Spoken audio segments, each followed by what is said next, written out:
श्रीमदानन्दतीर्थ भगवत्पादाचार्य गुरुभ्यो नमः।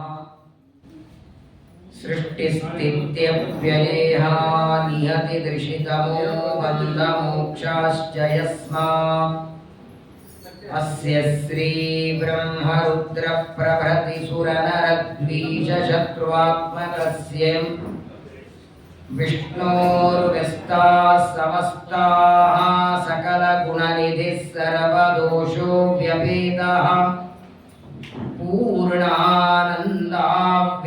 यो गुरुरपि परमश्चिन्तयेतं महान्तम् जन्माद्यस्य यतोऽन्वयादितरतश्चार्तेष्वभिज्ञस्वराट् तेने ब्रह्महृदाय आदिकवये मुह्यन्ति यं सूरयः तेजो वारिमृदां यथा विनिमयो यत्र त्रिसर्गो मृषा धाम्ना स्वेन सदा निरस्तकुहकं सत्यं परं धीमहि वसुदेवसुतं देवं कंसचाणूरमर्दनं देवकी परमानन्दं कृष्णं वन्दे जगद्गुरुं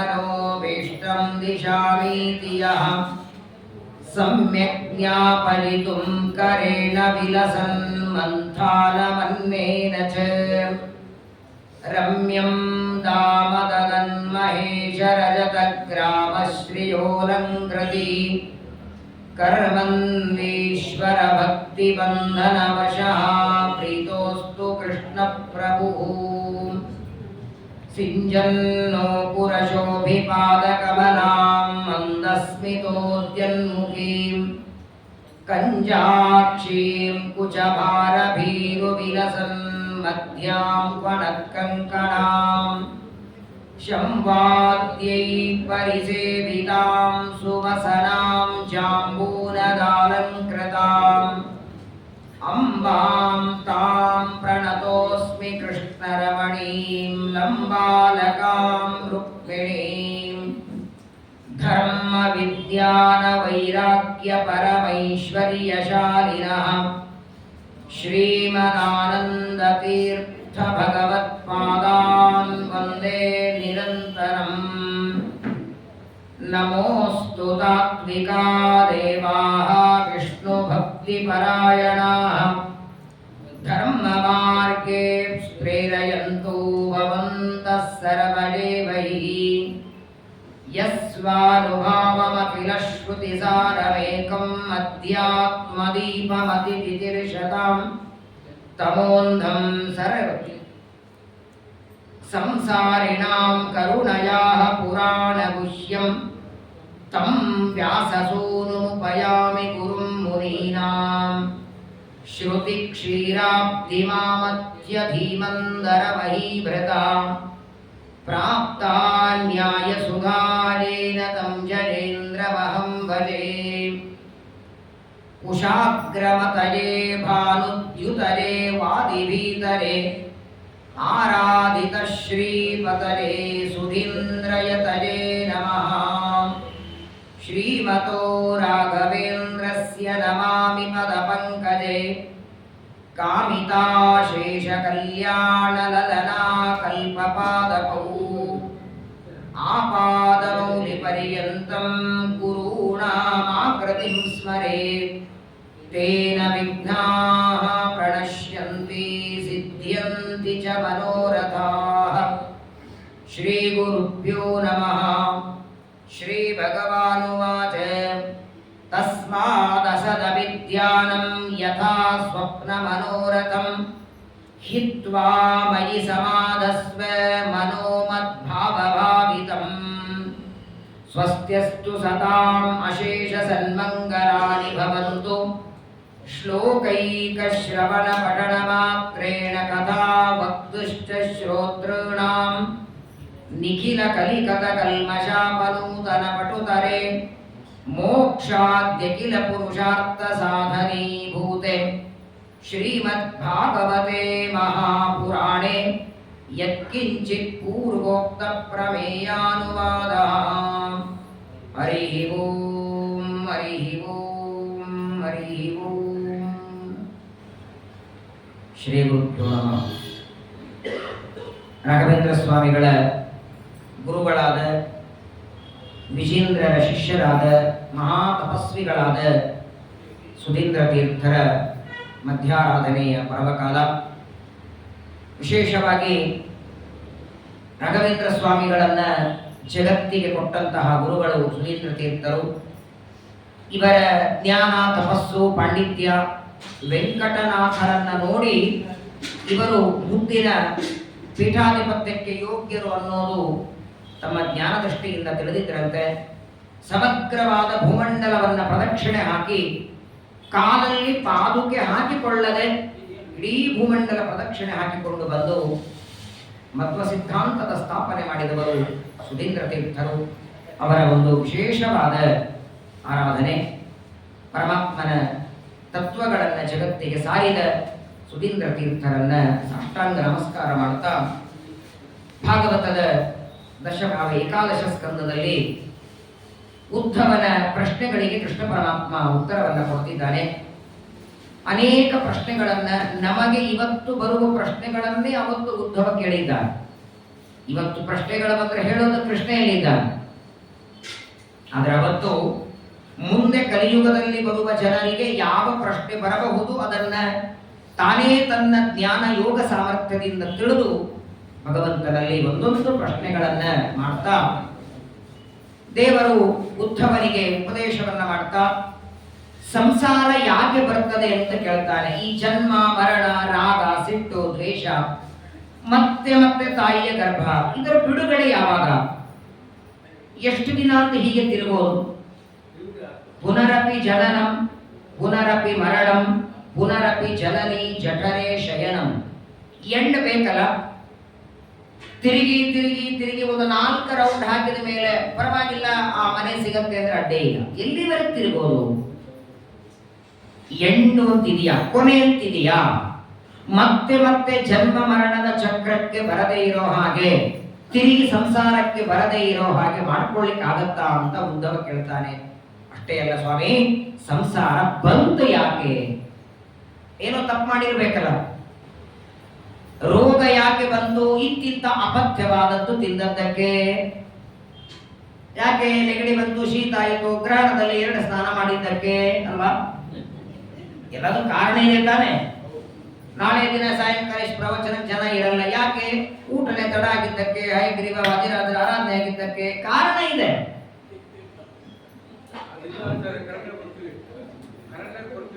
ಬೆಳಗ್ಗೆ ಆರಾಧನೆಗೆ ಪರವಾಗಿಲ್ಲ ಬರ್ತೀರಿ, ಬೆಳಗ್ಗೆ ಆರಾಧನೆ ಕರೆಕ್ಟ್ ಬರ್ತೀರಾ? ಪ್ರಪಂಚದೊಳಗೆ ಕಾರ್ಯ ಅಂತಾಗಬೇಕಾದ್ರೆ ಕಾರಣ ಇರಬೇಕು ಅಲ್ವಾ? ಕಾರ್ಯ ನಿಯತ ಪೂರ್ವವೃತ್ತಿ ಕಾರಣಂ ಅಂತ ಅಧಿಕಾರ ಇದೆ. ಅನ್ನ ಆಗಿದೆ ಅಂದ್ರೆ ಅಕ್ಕಿ ಇದೆ ಅಂತ ಅರ್ಥ. ಪಲ್ಯ ತಂದು ಹೆಚ್ಚುತ್ತಾ ಇದ್ದೀರಿ ಅಂದ್ರೆ ಯಾರೋ ಮಾರ್ಕೆಟ್ಗೆ ಹೋಗಿದ್ದಾರೆ ಅಂತ. ಇಲ್ಲಿ ಕೂತವ್ರು ನೀವು ಯಾರು ಹೋಗಿಲ್ಲ ಅಂದ್ರೆ ಯಾರೊಬ್ರು ಹೋಗಿದ್ದಾರೆ, ತನ್ನಷ್ಟು ತಾನಂತೂ ಬಂದಿಲ್ಲ. ಹಾಗೆ ಪ್ರತಿಯೊಂದು ನಡಿಬೇಕಾದ್ರೆ ಅದಕ್ಕೊಂದು ಕಾರಣ ಅಂತ ಜಗತ್ತಲ್ಲಿದೆ. ಸಂಸಾರ ಬರಲಿಕ್ಕೆ ಕಾರಣ ಏನು? ಈ ಜನ್ಮ ಮರಣದ ಸಂಕೋಲೆ ಬರೋದಕ್ಕೆ ಏನು ನಾವು ಮಾಡಿದ ತಪ್ಪೋ, ನಮ್ಮ ಅಪ್ಪ ಮಾಡಿದ ತಪ್ಪೋ, ನಮ್ಮ ಮುತ್ಯ ಮಾಡಿದ ತಪ್ಪೋ? ಯಾವ ತಪ್ಪಿನಿಂದ ಸಂಸಾರ ಬಂತು? ಇದರ ಬಿಡುಗಡೆ ಹೇಗೆ ಅಂತ ಪರಮಾತ್ಮನಿಗೆ ಉದ್ಧವ ಪ್ರಶ್ನೆಯನ್ನ ಕೇಳ್ತಾನೆ. ದೇವರಂತಾನೆ, ನೋಡು, ಸಂಸಾರ ಬರೋದಕ್ಕೆ 1 ಅಲ್ಲ 2 ಅಲ್ಲ 7 ಕಾರಣಗಳಿವೆ ಅಂತಾನೆ. ಈ ಜನ್ಮ ಮರಣದ ಸಂಕೋಲೆಯಲ್ಲಿ ಯಾವ ತಾಯಿಯ ಗರ್ಭದಲ್ಲಿ ಹುಟ್ಟಬೇಕು, ಹೇಗೆ ಹುಟ್ಟಬೇಕು, ಎಷ್ಟು ದಿನ ಬದುಕಬೇಕು, ಎಷ್ಟೊತ್ತು ಉಸಿರಾಡಬೇಕು, ಎಲ್ಲ ವ್ಯವಸ್ಥೆ ಮಾಡಿದ್ದಾರೆ ದೇವರು. ಪ್ರವಚನ ಮುಗಿಸಿ ಮನೆಗೆ ಹೋಗಿ ಸಾಯಂಕಾಲ ಏನು ಫಲಾರ ಮಾಡಬೇಕು ಅಂತ ನೀವು ಪ್ರವಚನ ಆದ್ಮೇಲೆ ಡಿಸೈಡ್ ಮಾಡ್ತೀರಿ. ಆದರೆ ವಿಶ್ವಾವಸುನಾಮ ಸಂವತ್ಸರ ಫಲ್ಗುಣ ಮಾಸ ಕೃಷ್ಣ ಪಕ್ಷ ದ್ವಿತೀಯ ತಿಥಿ ಗುರುವಾರ ರಾತ್ರಿ 9 ಗಂಟೆಗೆ ಇದು ನಿಮ್ಮ ಬಾಯಿಯಲ್ಲಿ ಬೀಳಬೇಕು ಅಂತ ನೀವು ಗರ್ಭದಿಂದ ಬರುವ ದಿನವೇ ಬರೆದಾಗಿದೆ. ಇವತ್ತು ಈ ಕ್ಷಣದಲ್ಲಿ ನಾವು ಉಡುವ ಬಟ್ಟೆ, ಈ ಕ್ಷಣದಲ್ಲಿ ನಾವು ಓಡಾಡುವ ಗಾಡಿ ಎಲ್ಲ ಬರೆದಿದ್ದಾನೆ ದೇವರು. ಯಾರ ಜೊತೆಗಿರ್ಬೇಕೋ, ಒಬ್ಬಂಟಿಗನಾಗಿರ್ಬೇಕೋ, ಹೇಗೆ ಹೋಗ್ಬೇಕು, ಕುರ್ಚಿ ಮೇಲೆ ಕೊಡ್ಬೇಕು, ನೆಲದ ಮೇಲೆ ಕೊಡ್ಬೇಕು, ಲೊಂಗಿ ಉಟ್ಕೊಂಡಿರ್ಬೇಕು, ಶರ್ಟ್ ಹಾಕೊಂಡಿರ್ಬೇಕು, ಅದು ಬಿಳಿದಿರ್ಬೇಕು, ಹಸಿರಿರ್ಬೇಕು, ಕೆಂಪಿರ್ಬೇಕು. ಏನು ಸಮಸ್ಯೆ ಏನಾಗಿದೆ ಗೊತ್ತಾ? ಎಲ್ಲವೂ ದೇವರು ಬರೆದಿಟ್ಟಿದ್ದಾನೆ, ಅದು ಬರೆದದ್ದು ನಮಗೆ ಗೊತ್ತಿಲ್ಲ. ಗೊತ್ತಿಲ್ಲದಿರೋದೇ ಅಜ್ಞಾನವೇ ದೊಡ್ಡ ತಪ್ಪು. ಈ ನೋಡಿ, ಕೆಲವು ಸಲ ಗೊತ್ತು ಮಾಡದೇ ಇರೋದು ಒಳ್ಳೆಯದೇ. ಅದು ಎಲ್ಲ ಗೊತ್ತಾದ್ರೆ ಬಹಳ ಭಯಾನಕ. ನಾಳೆಗೇನು ಸ್ವೀಟು ಅಂತ ಗೊತ್ತಾಗ್ಬೇಕು ಇವತ್ತು. ಯಾಕೆ ಹೇಳಿ? ನಾಳೆಗೇನು ಸ್ವೀಟು ಅಂತ ಇವತ್ತು ಗೊತ್ತಾಗ್ಬೇಕು. ಯಾಕಂದ್ರೆ ಬೆಳಗ್ಗೆ ಫಲಾರ ಮಾಡ್ಕೊಂಡು ಬರೋದು ಗೊತ್ತಾಗುತ್ತೆ. ನಾರ್ಮಲ್ ಆಗಿ ಇಲ್ಲೇ ಚೆನ್ನಾಗಿ ಫಲಾರ ಮಾಡ್ಕೊಂಡು ಬರ್ಬೋದು, ಇಲ್ಲ ಅಂದ್ರೆ ಇಲ್ಲೇ ಚೆನ್ನಾಗಿದ್ರೆ ಮಾಡ್ಕೊಂಡು ಬರೋದು ಕಷ್ಟ. ಹಾಗೆ ಇನ್ನು ಮುಂದೇನಾಗತ್ತೆ, ಇದರ ಮುಂದಿನ ಜನ್ಮ ಇದೇ ರೀತಿ ಪಲ್ಯ ಹಚ್ಚುವಂತಹ ಜನ್ಮ ಬರುತ್ತಾ ನಿಮಗೆ? ಅದೊಂದೇ ಉತ್ತರ, ಗೊತ್ತಿಲ್ಲ.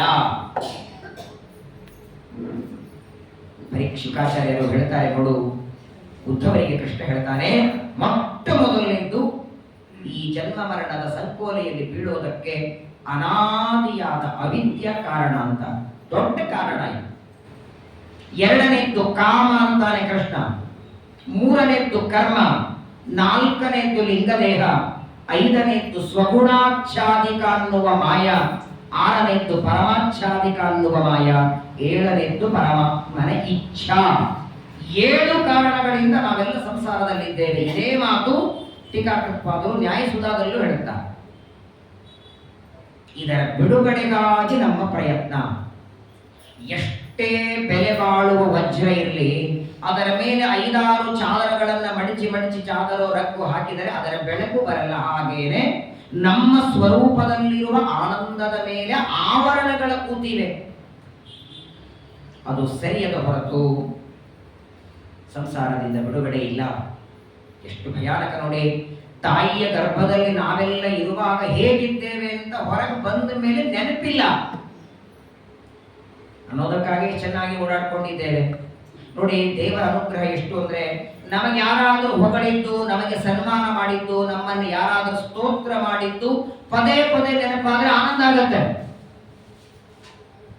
ಇದೇ ಫಾಲ್ಗುಣ ಮಾಸ ಕೃಷ್ಣ ಪಕ್ಷ, ಹೋದ ವರ್ಷ ಸುಧೀಂದ್ರ ತೀರ್ಥರ ಆರಾಧನೆಗೆ ಎಲ್ಲೋ ಮಠಕ್ಕೆ ಹೋಗಿದ್ರಿ, ಅಕಸ್ಮಾತ್ ಆಗಿ ಆ ಮಠದಲ್ಲಿ ನಿಮಗೆ ಎಲ್ಲ ಸ್ವೀಟ್ ಹಾಕಿದ್ ನೆನಪಾದ್ರೆ ಆನಂದ ಆಗತ್ತೆ. ಅವತ್ತಿನ ದಿನವೇ ಕೈ ಮೇಲೆ ಸಾರು ಹಾಕಿದ್ ನೆನಪಾದ್ರೆ, ಹೋದ ವರ್ಷ ಇದೇ ಸುಧೀಂದ್ರ ತೀರ್ಥರ ಆರಾಧನೆಗೆ ಬಿಸಿ ಬಿಸಿ ಸಾರು ಹಾಕಿದ್ದೆ, ಕೈ ಸುಟ್ಟೋಯ್ತು, 3 ದಿನ ಪೂಜೆ ಮಾಡಿ ಬಂದಿರಲಿಲ್ಲ. ವಿಚಿತ್ರ ನೋಡಿ. ದೇವರಂತಾನೆ, ನಿನ್ನ ಜೀವನದಲ್ಲಿ ನಡೆದ ಒಳ್ಳೆ ಘಟನೆನೋ ಕೆಟ್ಟ ಘಟನೆನೋ ಅದನ್ನ ನೀನು ಮೇಲಿಂದ ಮೇಲೆ ಮೆಲಕ್ ಹಾಕ್ತಾ ಇದ್ರೆ, ಸ್ಮರಣೆ ಮಾಡುತ್ತಿದ್ರೆ, ನಿನ್ನ ಮುಂದಿನ ಜೀವನಕ್ಕೂ ತೊಂದರೆ ಆಗತ್ತೆ. ಅದನ್ನ ಕಟ್ಟಿ ಮಾಡಿರ್ತಾನಲ್ಲೇ. ಆದರೆ ಇನ್ನೊಂದು ದೊಡ್ಡ ತಪ್ಪು ಟೀಕಾರ ಹೇಳ್ತಾರೆ, ಸುಧಾದಲ್ಲಿ ಹೇಳ್ತಾರೆ, ಇದಂತೂ ಸರಿ, ಅವಿದ್ಯಾ ಕಾಮ ಕರ್ಮ ಲಿಂಗದೇಹ ಇದರ ಜೊತೆಗೆ ನಾವು ಸಂಸಾರದಲ್ಲಿ ಒದ್ದಾಡೋದಕ್ಕೆ ಇನ್ನೂ 2 ತಪ್ಪು ನಾವು ಮಾಡ್ತೀವಂತೆ. ಪ್ರಾರಂಭದಲ್ಲಿ ಸುಧಾದಲ್ಲಿ ಟೀಕಾರ ಹೇಳ್ತಾರೆ, ದೇವರಲ್ಲಿ ಇರುವ ಸ್ವಾತಂತ್ರ್ಯ ನಮ್ಮಲ್ಲಿದೆ ಅಂತ ತಿಳ್ಕೊಂಡದ್ದು ಮೊದಲನೇ ತಪ್ಪು, ದೇವರಲ್ಲಿರುವ ಸ್ವಾಮಿತ್ವ ನಮ್ಮಲ್ಲಿದೆ ಅಂತ ಭ್ರಮಿಸಿದ್ದು 2ನೇ ತಪ್ಪು ಅಂತಾರೆ. ಈ 2 ತಪ್ಪು ಮಾಡಿದ್ದಕ್ಕೆ ದಾಡ್ತಾ ಇದ್ದೇವೆ ಸಂಸಾರದಲ್ಲಿ. ಹಾಗಾದರೆ ಇದ್ರ ಬಿಡುಗಡೆ ಹೇಗೆ ಅಂತ ಕೇಳ್ತಾನೆ ಉದ್ಧವ. ಆಯ್ತು, ಅನಾದಿಯಾದ ಕಾಮಕರ್ಮಗಳಿಂದ ನಾವು ಸಂಸಾರದಲ್ಲಿ ಬಿದ್ದದ್ದಾಗಿದೆ, ಜನ್ಮ ಮರಣದ ಸಂಕೋಲೆಯಲ್ಲಿ. ಇದರಿಂದ ಬಿಡುಗಡೆ ಹೇಗೆ ಆಗತ್ತೋ ಇಲ್ಲೋ? ಮೊದಲು ಬಿಡುಗಡೆ ಆಗತ್ತೋ ಇಲ್ಲೋ? ಯಾವಾಗಲೂ ನೋಡಿ, ಯಾವುದೇ ಕೆಲಸ ಆಗತ್ತೆ ಅಂತಂದ್ರೆ ಪ್ರಯತ್ನ ಮಾಡಬೇಕು. ಅದು ಆಗೋದೇ ಇಲ್ಲ ಅಂದ್ರೆ ಪ್ರಯತ್ನ ಮಾಡಿಲ್ಲ, ಅದು ಕೆಲವೊಂದು ಪ್ರಯತ್ನದಿಂದಲೇ ಆಗತ್ತೆ. ಇದಕ್ಕೂ ಪ್ರಯತ್ನ ಮಾಡಿ ಆಗತ್ತೆ ಅಂತ. ಹಾಗಾದ್ರೆ ಏನ್ ಮಾಡಬೇಕು? ಬಹಳ ಸುಂದರವಾಗಿ ಹೇಳ್ತಾರೆ ನೋಡು ಉದ್ಧವ. ಈ ಸಂಸಾರದಿಂದ ಬಿಡುಗಡೆ ಆಗೋದಕ್ಕೆ ಜಪ, ತಪ, ಪಾರಾಯಣ, ಭಜನೆ ಅದೆಲ್ಲ ಒಂದು ಕಡೆಗೆ, ನಿನ್ನನ್ನ ಸಂಸಾರದಿಂದ ಉದ್ಧಾರ ಮಾಡುವ, ದಾರಿ ತೋರಿಸುವ ಸಜ್ಜನರ ಸಂಘ ಮಾಡು ಮೊದಲು ಅಂತ. ಕಲಿಯುಗದೊಳಗೆ ಹಣ ಖರ್ಚಿಲ್ಲದೆ ನಮ್ಮ ಮನಸ್ಸು ದೇವರಲ್ಲಿ ನಿಲ್ಲೋದಕ್ಕೆ ಟ್ರೀಟ್ಮೆಂಟ್ ಅಂತ ಯಾವುದಾದರಿದ್ರೆ ಸಜ್ಜನರ ಸಂಘ. ನೋಡಿ, ನಮ್ಮ ಶರೀರದಲ್ಲಿ ಕಣ್ಣಿಗೆ ಏನಾದರೂ ರೋಗ ಆದರೆ, ಕಿವಿಗೆ ರೋಗ ಆದರೆ ಅದನ್ನ ನೀವು ಸರಿಪಡಿಸ್ಕೋಬಹುದು. ಮನಸ್ಸಿಗೆ ರೋಗ ಆದರೆ ಸರಿಪಡೀತದೆ, ಆದ್ರೆ ಅಷ್ಟು ಬೇಗ ಸರಿ ಹೊಂದೋದಿಲ್ಲ ಅದು. ಹಾಗಾದ್ರೆ ಮನಸ್ಸಿನಲ್ಲಿ ಏನೋ ದುಃಖ ಇದೆ, ಮನಸ್ಸಿನೊಳಗೆ ಏನೋ ನಿಮಗೆ ತೊಂದರೆ ಇದೆ, ಆ ಮನಸ್ಸು ತಿಳಿಯಾಗುವುದಕ್ಕೆ, ಮನಸ್ಸಿನಲ್ಲಿದ್ದ ದೋಷ ಹೊರಗೆ ಬರೋದಕ್ಕೆ ಅತೀ ಸರಳವಾದ ಉಪಾಯ ಅಂದ್ರೆ ಕಲಿಯುಗದಲ್ಲಿ ಪರಮಾತ್ಮನ ಭಕ್ತರು ದೇವರ ಆರಾಧನೆ ಮಾಡುವ ಸಜ್ಜನರ ಸಂಘ ಮಾಡಿ ಅವರ ಒಡನಾಟದಲ್ಲಿ ಅವರ ಜೊತೆಗೆ ಇರೋದನ್ನ ಕಲೀರಿ. ಮೊದಲು ಏನ್ ಮಾಡ್ತಾನೆ ದೇವರು? ಆ ಸಜ್ಜನರ ಜೊತೆಗೆ ನೀವಿದ್ದಾಗ ಅವರು ಮಾಡುವ ಆಚರಣೆ, ಜಪವೋ, ಪಾರಾಯಣವೋ, ಪೂಜೆಯೋ, ಪ್ರದಕ್ಷಿಣೆಯೋ ಅವರು ಮಾಡೋದನ್ನ ನೋಡಿ ನೋಡಿ ನೋಡಿ ನಾನು ಮಾಡಬೇಕು ಅಂತ ಅನಿಸ್ತದೆ. ಕ್ರಮವಾಗಿ ಮನಸ್ಸು ಸಂಸಾರದಿಂದ ಪರಿವರ್ತನೆ ಆಗತ್ತೆ, ದೇವರಲ್ಲಿ ನಿಲ್ಲೋದಕ್ಕೆ ಸಾಧ್ಯವಾಗತ್ತೆ. ಉದ್ಧವ ಕೇಳ್ತಾನೆ, ಆಯಿತು ಸಜ್ಜನರ ಸಂಘ ಮಾಡು ಅಂತ ಹೇಳಿದೆ. ಸಜ್ಜನರ ಸಂಘದಿಂದ ಭಗವಂತನಲ್ಲಿ ಮನಸ್ಸು ಬರ್ತದೆ, ಮನಸ್ಸು ದೇವರಲ್ಲಿ ನೆಲೆಗೊಳ್ಳುತ್ತು ಅಂದ್ರೆ ಕ್ರಮವಾಗಿ ಸಂಸಾರದಿಂದ ಬಿಡುಗಡೆ ಆಗತ್ತೆ ಅಂತ ಹೇಳಿದೆ. ಮೊದಲು ನನಗೆ ಸಜ್ಜನರು ಅಂದ್ರೆ ಯಾರು ಅಂತ ಗೊತ್ತಿಲ್ಲ, ಹೆಂಗೆ ಗುರುತಿಸೋದು ಅವರನ್ನ?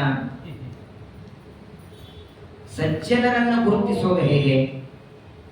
ಒಬ್ಬ ವ್ಯಕ್ತಿಗೆ ಒಂದು ರೋಗ ಆಗಿದೆ ಅಂತ ಗುರುತಿಸೋದಕ್ಕೆ ಇವಾಗ ನೋಡಿ, ಕೆಲವು ರೋಗಗಳು ಮುಖದ ಲಕ್ಷಣದಿಂದಲೇ ಕಾಣುತ್ತವೆ. ಕೆಲವು ದೊಡ್ಡ ರೋಗಗಳಾಗಿದ್ರೆ, ಈ ಕುಷ್ಠ ರೋಗ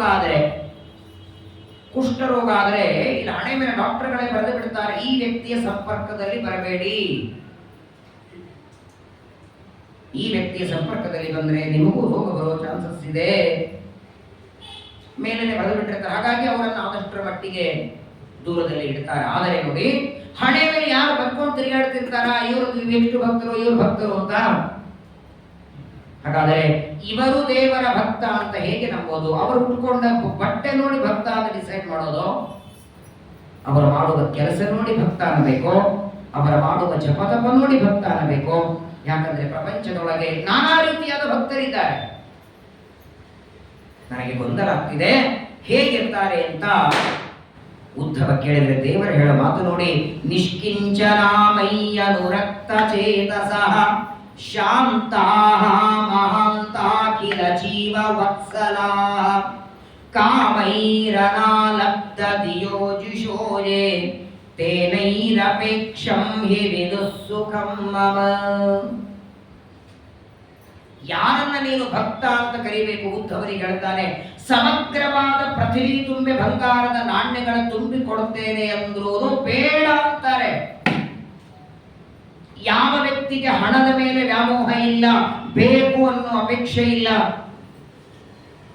ಯಾಕೆಂದ್ರೆ ನೋಡಿ, ಪರಿಪೂರ್ಣವಾಗಿ ದೇವರಲ್ಲಿ ಮನಸ್ಸಿಟ್ಟವನಿಗೆ ಅಪೇಕ್ಷೆನೇ ಉಳಿಯಲ್ಲ ಅಂತ.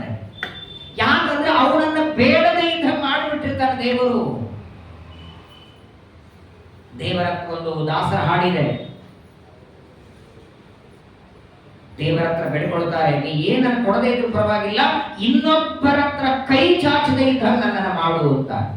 ಪರರನ್ನ ಬೇಡದೇ ಇರುವ ಹರಿಯೇ, ಪರವಾಗಿಲ್ಲ, ನೀವು ಒಪ್ಪತ್ತು ನನಗೆ ಊಟಕ್ಕೆ ಹಾಕದೇ ಇದ್ರೆ ಚಿಂತೆ ಇಲ್ಲ, ಒಪ್ಪತ್ತು ನನಗೆ ಅನ್ನ ಸಿಗದೇ ಇದ್ರು ಚಿಂತೆ ಇಲ್ಲ, ಆದರೆ ಇನ್ನೊಬ್ಬರ ಹತ್ರ ಕೈ ಚಾಚಿ ಬೇಡುವ ಪರಿಸ್ಥಿತಿ ಮಾತ್ರ ತರಬೇಡ ನನಗೆ.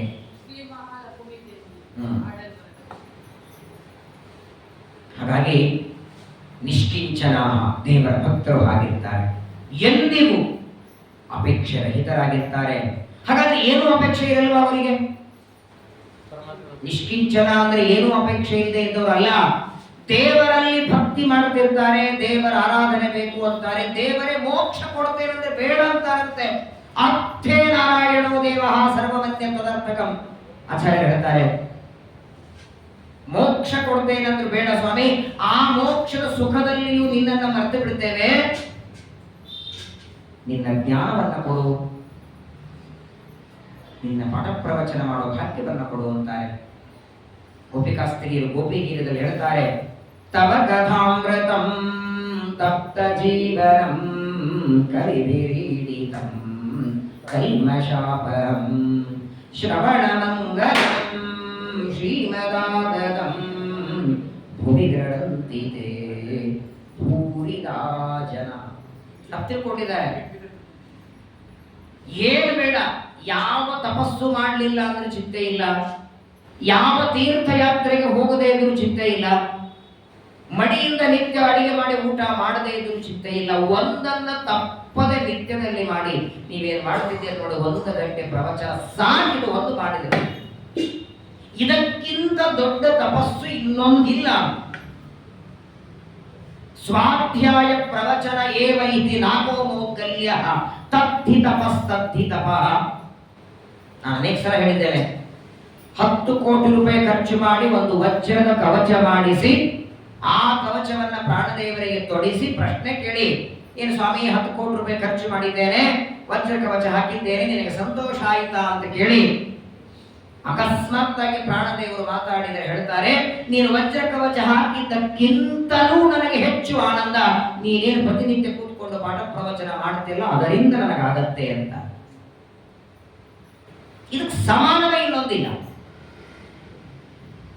ಅದನ್ನ ಮಾಡ್ತಾ ನಿಸ್ಪೃಹವಾಗಿ ಯಾರು ಜೀವನ ಮಾಡ್ತಾರೆ, ಯಾರಿಗೆ ಅಪೇಕ್ಷೆಗಳಿಲ್ಲ, ದೇವರಲ್ಲೇ ಮನಸ್ಸಿಡ್ತಾರೆ, ಯಾವ ವ್ಯಕ್ತಿಗೆ ಇವನು ಬೇಕಾದವನು ಇವನು ಬೇಡಾದವನು, ಇವನ ಮೇಲೆ ಪ್ರೀತಿ ಮಾಡಬೇಕು ಅನ್ನೋ ಭಾವನೆಯೇ ಇರಲ್ಲ ನೋಡಿ, ಅವನನ್ನ ಸಜ್ಜನ ಅನ್ಕೊಳ್ತಾನೆ. ಉದ್ಧವನಿಗೆ ಕೃಷ್ಣ ಹೇಳ್ತಾನೆ, ತಮಗಾಗಿ ಬದುಕಲ್ಲ ಅವನು. ನಿಜವಾದ ಸಜ್ಜನ, ನಿಜವಾದ ವಿಷ್ಣು ಭಕ್ತ ತನಗೋಸ್ಕರ ಬದುಕೋದಿಲ್ಲ, ಜಗತ್ತಿಗಾಗಿ ಒದ್ದಾಡ್ತಿರ್ತಾನೆ. ಅಲ್ಲೆಲ್ಲೋ ಇರಾನ್ನಲ್ಲಿ ಬಾಂಬ್ ಬೆಳೆದಿದೆ, ದುಬೈ ಮೇಲೆ ಹಾಕ್ತಿದ್ದಾರೆ, ಅಲ್ಲಿರುವ ಜನ ಸಜ್ಜನರು, ಅಲ್ಲಿರುವಂತವರೆಲ್ಲ ಸುರಕ್ಷಿತರಿರಲಿ ಅಂತ ಇಲ್ಲಿ ಕೂತ್ಕೊಂಡು ಜಪ ಮಾಡ್ತಿದ್ದಾರೆ. ಅನೇಕ ಪೀಠಾಧಿಪತಿಗಳು ಮಾಡ್ತಿದ್ದಾರೆ. ನೋಡಿದ್ರೆ ಆ ಜನರು ಇವ್ರ ಜೊತೆ ಒಂದ್ಸಲ ಮಾತು ಆಡಿಲ್ಲ, ಪರಿಚಯನೇ ಇಲ್ಲ, ಗೊತ್ತೇ ಇಲ್ಲ. ಅನೇಕ ಜನ ಜ್ಞಾನಿಗಳು ವಿದ್ವಾಂಸರು ಕೂತ್ಕೊಂಡು ಇಲ್ಲಿ ಪಾರಾಯಣ ಮಾಡ್ತಿದ್ದಾರೆ, ಯಾರಿಗೂ ತೊಂದರೆ ಆಗೋದು ಬೇಡ, ಇದೆಲ್ಲ ಕ್ಷಣದಲ್ಲಿ ನಿದ್ದಿರಲಿ ಅಂತ ಈ ಭಾವನೆ ಇರುತ್ತಲ್ಲ ನೋಡಿ. ನಮಗೋಸ್ಕರ ನಾವು ದೇವರ ಹತ್ರ ಬೇಡ್ತೀವಲ್ಲ, ನಮಗಾಗಿ ನಾವು ದೇವರ ಹತ್ರ ಬೇಡೋದಕ್ಕಿಂತ ಇನ್ನೊಬ್ಬರಿಗೋಸ್ಕರ ದೇವರ ಹತ್ರ ಬೇಡಿ ದೇವರಿಗೆ ಬಹಳ ಪ್ರೀತಿ ಅಂತೆ. ನಾರದರು 2 ಬಾರಿ ವೈಕುಂಠಕ್ಕೆ ಬಂದಿದ್ರು. ಒಂದ್ಸಲ ಬಂದಾಗ ಎಲ್ಲ ಸಜ್ಜನರ ಬಗ್ಗೆ ಕೇಳ್ತಾರೆ, ನಾನಾ ರೀತಿಯಾದ ಕಷ್ಟ ದುಃಖ ದಾರಿದ್ರ್ಯ ಒದ್ದಾಡ್ತಿದ್ದಾರೆ, ಇವರ ಉದ್ಧಾರ ಹೇಗೆ ಅಂದಾಗ ಪರಮಾತ್ಮ ಅಂತಾನೆ, ಎಲ್ಲ ವ್ರತಗಳಲ್ಲಿ ಸತ್ಯನಾರಾಯಣ ಅಂತ ಒಂದು ವ್ರತ ಇದೆ, ಅದನ್ನ ಮಾಡು ಅಂತ. ಅದು ಬಂದದಾಗೇನೆ. ಇನ್ನೊಂದು ಬಾರಿ ನಾರದರು ಬಂದರು, ನಾನೆಲ್ಲಾ ಕಡೆಗೆ ಸಂಚಾರ ಮಾಡಿದೆ, ಎಲ್ಲ ಜನ ದುಃಖದಲ್ಲಿದ್ದಾರೆ, ಇವರ ದುಃಖ ಪರಿಹಾರ ಹೇಗೆ ಅಂತ 2ನೇ ಸಲ ಕೇಳಿದಾಗ, ನೀನೇ ಭೂಮಿ ಮೇಲೆ ಅವತಾರ ಮಾಡು ಪುರಂದರದಾಸರಾಗಿ, ಕನ್ನಡದಲ್ಲಿ ಹಾಡುಗಳನ್ನು ಬರೀ ಎಲ್ಲರ ಉದ್ಧಾರ ಮಾಡು ಅಂತ 2ನೇ ಸಲ ಕಳಿಸಿಕೊಟ್ಟ. ಇನ್ನೊಬ್ಬರಿಗಾಗಿ ಯಾರು ದೇವರಲ್ಲಿ ಪ್ರಾರ್ಥನೆ ಮಾಡ್ತಾರೆ ನೋಡಿ, ದೇವರಿಗೂ ಬಹಳ ಇಚ್ಛೆ ಅಂತೆ, ಅವರೆಲ್ಲ ಸಜ್ಜನ ಅಂತ ತಿಳ್ಕೋ. ಯಾವ ವ್ಯಕ್ತಿಗೆ ತಾಯಿ ಮಗನ ಮೇಲೆ ಎಷ್ಟು ಪ್ರೀತಿ ಮಾಡ್ತಾಳೆ ಅಷ್ಟು ವಾತ್ಸಲ್ಯವನ್ನ ಇನ್ನೊಬ್ಬರ ಮೇಲೆ ಮಾಡ್ತಾರಲ್ಲ, ಇಂಥವರೆಲ್ಲ ಸಜ್ಜನರು ನೋಡಿ. ಏರುಪೇರು ಯಾರಿಗಿರಲ್ಲ, ಬೇಕಾದಷ್ಟು ದುಃಖ ಬರಲಿ ಕಷ್ಟ ಬರಲಿ, ಎಂಥ ಆಪತ್ತು ಬಂದು ತಮ್ಮ ದಿನನಿತ್ಯದ ಕರ್ಮಗಳು, ತಾವು ಮಾಡಬೇಕಾದ ಪೂಜೆಯೋ ಜಪವೋ ಪಾರಾಯಣವೋ ಎಂಥ ಪ್ರಸಂಗದಲ್ಲಿ ಯಾರು ಬಿಡೋದಿಲ್ಲ, ಅವರು ನನ್ನ ಭಕ್ತರು ಅಂತಾನೆ ಕೃಷ್ಣ. ಹಗಲಿರಳು ನನಗೋಸ್ಕರ ಇರ್ತಾರೆ. ಮದಾಶ್ರಯ ಕಥಾಮೃಷ್ಟಾ ಶೃಣ್ವಂತಿ ಕಥಯಂತಿ ಚ. ಬಾಯಿ ತೆಗೆದರೆ ನನ್ನ ಮಾತು ಹೇಳ್ತಾರೆ, ನನ್ನ ಬಗ್ಗೆ ಹೇಳ್ತಾರೆ, ಲೌಕಿಕವಾದ ಹರಟನೆ ಅವರಿಗೆ ಗೊತ್ತಿರಲ್ಲ. ಅಂತಹ ಜ್ಞಾನಿಗಳು ನಿನಗೆ ಸಿಕ್ಕರೆ ಅವರ ಸಂಗ ಮಾಡು. ಅವರ ಸಂಘದಲ್ಲಿ ನೀನಿದ್ರೆ ಕ್ರಮವಾಗಿ ನಿನಗೂ ಅವರ ಜೊತೆಗೆ ಇದ್ದದ್ದಕ್ಕೆ ಭಕ್ತಿ ಬರಲಿಕ್ಕೆ ಶುರುವಾಗುತ್ತೆ ನೋಡಿ. ಕಲಿಯುಗದೊಳಗೆ ದೊಡ್ಡ ಸಂಪತ್ತು ಅಂದ್ರೆ ಸಜ್ಜನರ ಸಂಘ. ಒಂದು ಕುದುರೆಯ ಬಾಲವನ್ನು ಹಿಡ್ಕೊಂಡು ಹೋಗಿ ಅರಮನೆಗೆ ಒಯ್ತದೆ, ಅದೇ ಕತ್ತೆ ಬಾಲ ಹಿಡ್ಕೊಂಡು ಹೋಗಿ ತನ್ನ ಜೊತೆ ಕೆಲಸ ಮಾಡ್ಲಿಕ್ಕೆ ಒಯ್ತದೆ. 2 ಬಾಲನೆ. ಯಾಕಂದ್ರೆ ಕತ್ತೆ ಅದು ಗೊತ್ತಿರೋದೇ ಹೊತ್ಕೊಂಡು ಹೋಗೋದು, ತಾನಿದ್ದಲ್ಲೇ ಒಯ್ತದೆ, ಕುದುರೆ ಕರ್ಕೊಂಡು ಹೋಗಿ ಅರಮನೆಗೆ ಹೋಗುತ್ತೆ. ಹಾಗಾಗಿ ಸಂಸಾರೇಸ್ಮಿನ್ ಕ್ಷಣಾರ್ಧೋಪಿ 100 ವರ್ಷ ಬದುಕದೇ ಇದ್ರೂ ಚಿಂತೆ ಇಲ್ಲ. 60, 70, 80 ವರ್ಷ ಬದುಕಲಿ, ಅದು ಅಯೋಗ್ಯರ ಜೊತೆಗೆ ದುಷ್ಟರ ಜೊತೆಗೆ ದೇವರಿಂದ ನಮ್ಮನ್ನ ದೂರ ಮಾಡುವ, ನಾವು ಮಾಡುವ ಸಾಧನೆಗಳಿಗೆ ಅಡ್ಡಿ ಮಾಡುವ ದುಷ್ಟರ ಜೊತೆಗೆ ಬದುಕೋದಕ್ಕಿಂತ 1 ನಿಮಿಷ ಬದುಕಲಿ, ಸಜ್ಜನರ ಜೊತೆಗೆ ಬದುಕ್ರಿ. ಪರಮಾಯುಷ್ಯ ಆಗಿ ಹೋಯ್ತಂತ. ಇಷ್ಟು ಮಾತುಗಳನ್ನ ಸಜ್ಜನರ ಬಗ್ಗೆ ಹೇಳ್ತಾನೆ. ಧರ್ಮೋ ಸತ್ಯವದೋರೇತ ವಿದ್ಯಾವ ತಪಸಾನ್ವಿತ ಮದ್ಭಕ್ತಮೇತಮಾತ್ಮಾನಂ ನ ಸಮ್ಯಕ್ ಪ್ರಪುನಾತಿ. ಒಂದ್ಸಲ ಹೇಳಿದ್ದೇನೆ, ಎಲ್ಲ ನದ್ಯಭಿಮಾನಿ ದೇವತೆಗಳು ವೈಕುಂಠಕ್ಕೆ ಬಂದಿದ್ದಾರೆ. ಗಂಗಾ, ಯಮುನಾ, ಸರಸ್ವತಿ, ಗೋದಾವರಿ, ನರ್ಮದಾ, ಸಿಂಧು, ಕಾವೇರಿ ಎಲ್ಲ ನದ್ಯಭಿಮಾನಿಗಳು ಬಂದಿದ್ದಾರೆ. ಪರಮಾತ್ಮ ಶೇಷನ ಮೇಲೆ ಮಲಗಿದ್ದ. ದೇವರನ್ನ ಎಲ್ಲಿ ಬಂದಿದ್ದೀರಿ ಎಲ್ಲರೂ ನಿಮ್ಮ ಕೆಲಸ ಬಿಟ್ಟು. ಆಗ ಎಲ್ಲರಂತಾರೆ, ಅಲ್ಲ ಸ್ವಾಮಿ, ನಮ್ಮನ್ನೇನೋ ನೀ ನದಿಗಳವಾಗಿ ಮಾಡಿದ್ದಿ. ಎಲ್ಲರೂ ಬಂದು ಸಂಕಲ್ಪ ಮಾಡಿ ಸ್ನಾನ ಮಾಡಿ ತಮ್ಮ ತಮ್ಮ ಪಾಪವನ್ನು ನಮ್ಮಲ್ಲಿ ಬಿಟ್ಟು ಹೋಗ್ತಾರೆ. ಅದು ಬರೀ ಒಂದು ದಿನದಲ್ಲ, ಸಂವತ್ಸರ ಕೃತಂ ಪಾಪಂ ತತ್ ಪಾಪ ಪರಿಹಾರಾರ್ಥಂ ಗಂಗಾ ಸ್ನಾನಂ ಕರಿಷ್ಯ. ಒಂದು ವರ್ಷದ ಪಾಪ ಒಂದ್ಸಲ ಮುಳುಗಿದ್ರೆ ನಾವು ಪರಿಹಾರ ಮಾಡಬೇಕು. ಅದು ಸಣ್ಣದಿರತ್ತ, ಮದ್ಯಪಾನ ಮಾಡಿ, ಮಾಂಸಭಕ್ಷಣ ಮಾಡಿ, ನೈವೇದ್ಯ ಇಲ್ಲದ ಊಟ ಮಾಡಿ, ವೈಶ್ವದೇವಿಲ್ಲದ ಊಟ ಮಾಡಿ, ಮೈಲಿಗೆಯಿಂದ ಊಟ ಮಾಡಿದ್ದು, ಗ್ಯಾಸ್ನಲ್ಲಿ ಊಟ ಮಾಡಿದ್ದು, ಹೋಟೆಲಲ್ಲಿ ತಿಂದು ಎಲ್ಲ ಪಾಪ ಮಾಡ್ತಾರೆ. ಬಂದು ನಮ್ಮಲ್ಲಿ ಸ್ನಾನ ಮಾಡ್ತಾರೆ. ಅವರೆಲ್ಲರೂ ನಮ್ಮ ಹತ್ರ ಪಾಪ ಬಿಟ್ಟು ಹೋದ್ರೆ ಅದನ್ನು ತೊಳೆಯೋರು ಯಾರು ಅಂತ ಕೇಳಿದರೆ, ನಾಳೆಗೆ ವದಿರಾಜರ ಆರಾಧನೆ ಇದೆ, ಎಲ್ಲ ಸಿದ್ಧತೆಗಳು ಮಾಡ್ತಿದ್ದೀರಿ. ಬೆಳಗ್ಗೆ ಎಷ್ಟೊತ್ತಿಗೆ ಬರ್ತೀರಿ ಎಲ್ಲರೂ? 10 ಗಂಟೆಗೆ. 10 ಗಂಟೆಗೆ ನೀವೆಲ್ಲರೂ ಬನ್ನಿ. 10:15 ನಾನು ಬರ್ತೇನೆ. ಎಲ್ಲರಿಗೆ ಆಚಮನ ಮಾಡಿ ಸಂಕಲ್ಪ ಮಾಡಿ, ಚಂದ್ರಗ್ರಹಣ ಆಯ್ತಲ್ಲ, ತನ್ನ ನಿಮಿತ್ತವಾಗಿ ದಾನ ಕೊಡಬೇಕು. ಎಲ್ಲರಿಗೆ ದಾನ ಏನು, ನಾನು ಇವತ್ತಿನವರೆಗೆ ಮಾಡಿದ ಎಲ್ಲ ಪಾಪಗಳನ್ನು ನಿಮಗೆಲ್ಲ ಒಂದಿಷ್ಟು ಇಷ್ಟು ದಾನ ಕೊಡಬೇಕು ಅಂತ ಅಪೇಕ್ಷೆ ಇದೆ. ತಗೋತೀರಾ? ಯಾರಿದ್ದಾರೆ ಹೇಳಿ? ಇಡೀ ಜಗತ್ತಿನೊಳಗೆ ಇನ್ನೊಬ್ಬರು ಮಾಡಿದ ಪಾಪಗಳನ್ನ ಕೊಡ್ತೇನೆ, ಫ್ರೀಯಾಗಿ ಕೊಡ್ತೇನೆ, ತಗೊಳ್ಳೋರಿಲ್ಲ. ಮತ್ತೆ ಎಲ್ಲಾ ಪಾಪಗಳನ್ನು ತಂದು ನಮ್ಮಲ್ಲಿ ಒಯ್ದು ಬಿಡ್ತಾರೆ. ನಮ್ಮಲ್ಲಿ ಆ ಎಲ್ಲ ಜನರು ಬಿಟ್ಟ ಪಾಪ ತೊಳೆಯೋದು ಹೇಗೆ ಅಂತ ನತ್ಯಭಿಮಾನ ದೇವತೆಗಳ ಕೇಳಿದರೆ ಒಂದೇ ಮಾತು ಹೇಳದ ದೇವರು. 100 ಅಲ್ಲ, 1000 ಅಲ್ಲ, 1,00,000 ಅಲ್ಲ, ಕೋಟಿ ಜನ ಬರಲಿ, ಎಂತ ಘೋರವಾದ ಪಾಪವೇ ಮಾಡಲಿ, ಅವರು ಬಂದು ನಿಮ್ಮಲ್ಲಿ ಪಾಪವನ್ನ ಬಿಟ್ಟರೆ, ಒಬ್ಬ ವಿಷ್ಣು ಭಕ್ತ, ದೇವರಲ್ಲಿ ಭಕ್ತಿ ಮಾಡುವ, ಶಾಲಿಗ್ರಾಮದ ಪೂಜೆ ಮಾಡುವ ಒಬ್ಬ ಭಕ್ತ ನಿಮ್ಮಲ್ಲಿ ಮುಳುಗಿದ ಅಂದ್ರೆ ನಿಮ್ಮ ಪಾಪ, ನಿಮ್ಮಲ್ಲಿ ಬಿಟ್ಟ ಪಾಪ ಎಲ್ಲ ತೊಳಿತಾನೆ.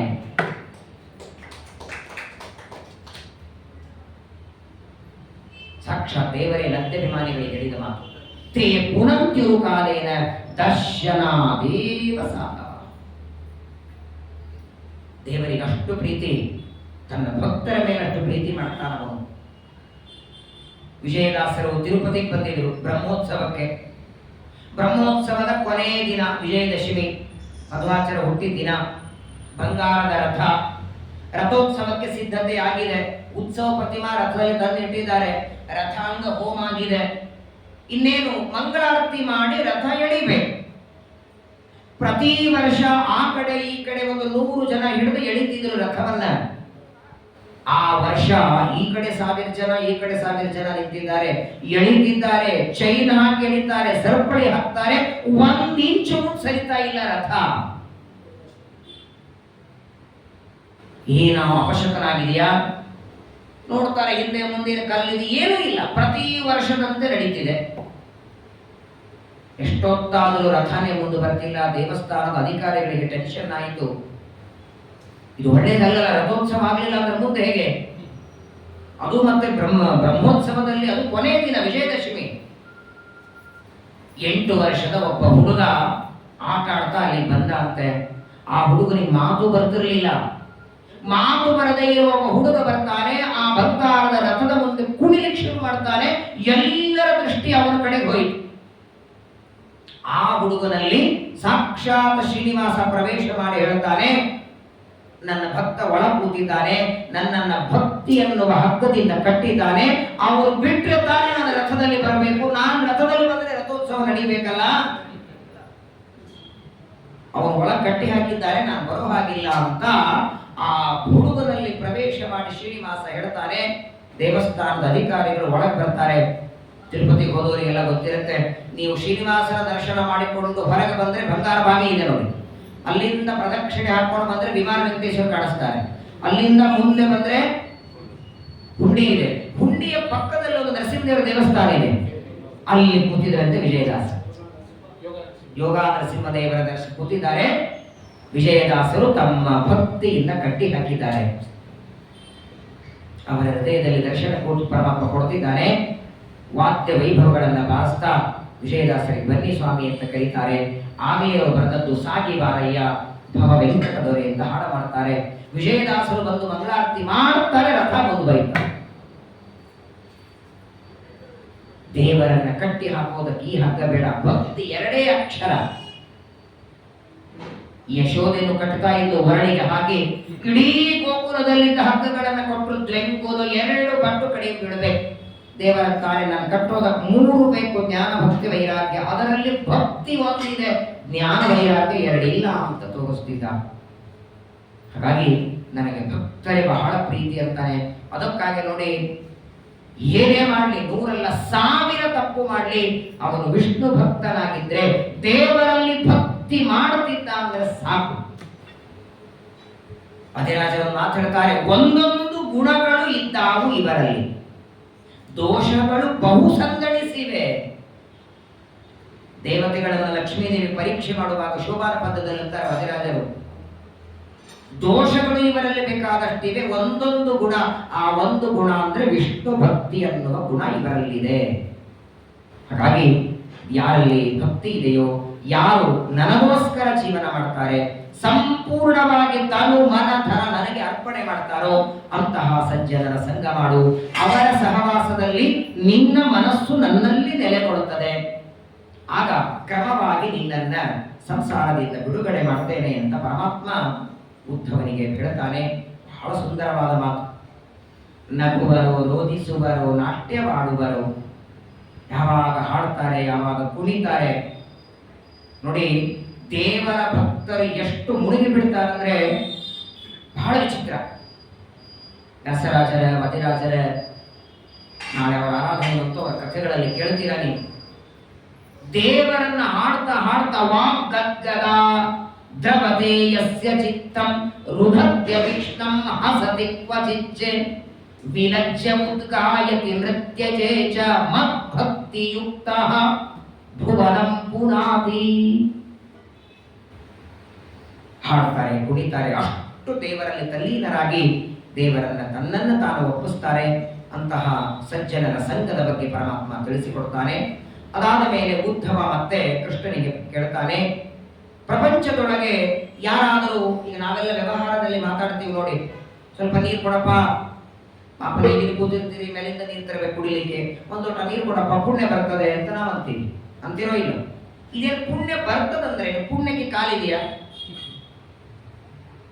ಇಂತಹ ಕೆಲಸ ಮಾಡಬೇಡ, ಪಾಪ ಬರ್ತದೆ ನಿನಗೆ. ಪಾಪ ಬರೋದಂದ್ರೆ ಏನು? ಪುಣ್ಯ ಬರೋದು, ಪಾಪ ಬರೋದು, ಬರೋದು, ಹೋಗೋದು, ಮಾತಾಡೋದು, ಇದೆಲ್ಲ ಮನುಷ್ಯನ ಧರ್ಮ ತಾನೆ. ಪುಣ್ಯ ಪಾಪ ಜಡ ಅಲ್ವಾ? ಮತ್ತು ಅವುಗಳನ್ನು ಬರುತ್ತದೆ ಅಂತ ಅರ್ಥ ಏನು? ನಾವು ಪಾಪ ನಮಗೆ ಬೇಕಾಗಿರ್ತದೆ, ನಾವೇ ಹೋಗಿ ತಗೊಂಡ್ಬರ್ಲಿಕ್ಕಾಗಲ್ಲ, ಅವನಿಗೊಂದು ಹವ ಹಾಕ್ಬಿಟ್ಟಿದ್ದು ಪುಣ್ಯ ಬರ್ತದೆ ನಿನಗೆ. ಪುಣ್ಯ ಬರ್ತದೆ ಅಂತೀವಿ. ಕೆಲವು ಸಲ ನೋಡಪ್ಪ ನನಗೆ ನೀರು ಕೊಟ್ಟಿದೆ, ಪುಣ್ಯ ಬರಲಿ ನಿನಗೆ, ಪುಣ್ಯ ಬರಲಿ ಪಾಪ ಬರಲಿ ಅಂತೀವಲ್ಲ. ಪುಣ್ಯ ಪಾಪಕ್ಕೆ ಅಭಿಮಾನಿ, ಪುಣ್ಯಕ್ಕೆ ಅಭಿಮಾನಿ ದೇವತೆ, ಪಾಪಕ್ಕೆ ಅಭಿಮಾನಿ ದೈತ್ಯ. ನೀವು ಯಾರಾದ್ರೂ ನಿಮ್ಗೆ ನೀರು ಕೊಟ್ಟಾಗ ಅಥವಾ ಒಂದು ಉಂಡೆ ಬಡಿಸಿದಾಗ ಪುಣ್ಯ ಬರಲಿ ಅಂದ್ರೆ ಅರ್ಥ ಏನು? ಆ ಪುಣ್ಯಕ್ಕೆ ಅಭಿಮಾನಿಯಾದ ದೇವತೆಯ ಅನುಗ್ರಹ ನಿನಗಾಗಲಿ ಅಂತ ಅರ್ಥ. ಅದು ನನಗೆ ನೀನು ನೀರು ಕೊಟ್ಟದ್ದಕ್ಕೆ ಆ ಪುಣ್ಯಕ್ಕೆ ನಿಯಾಮಕನಾದ ದೇವತೆಯ ಅನುಗ್ರಹ ನಿನ್ನ ಮೇಲೆ ಆಗಲಿ. ಅಷ್ಟು ದೊಡ್ಡ ಮಾತು ನೀವು ಆಡಿರಲ್ಲ, ಪುಣ್ಯ ಬರಲಿ ಅಂತ.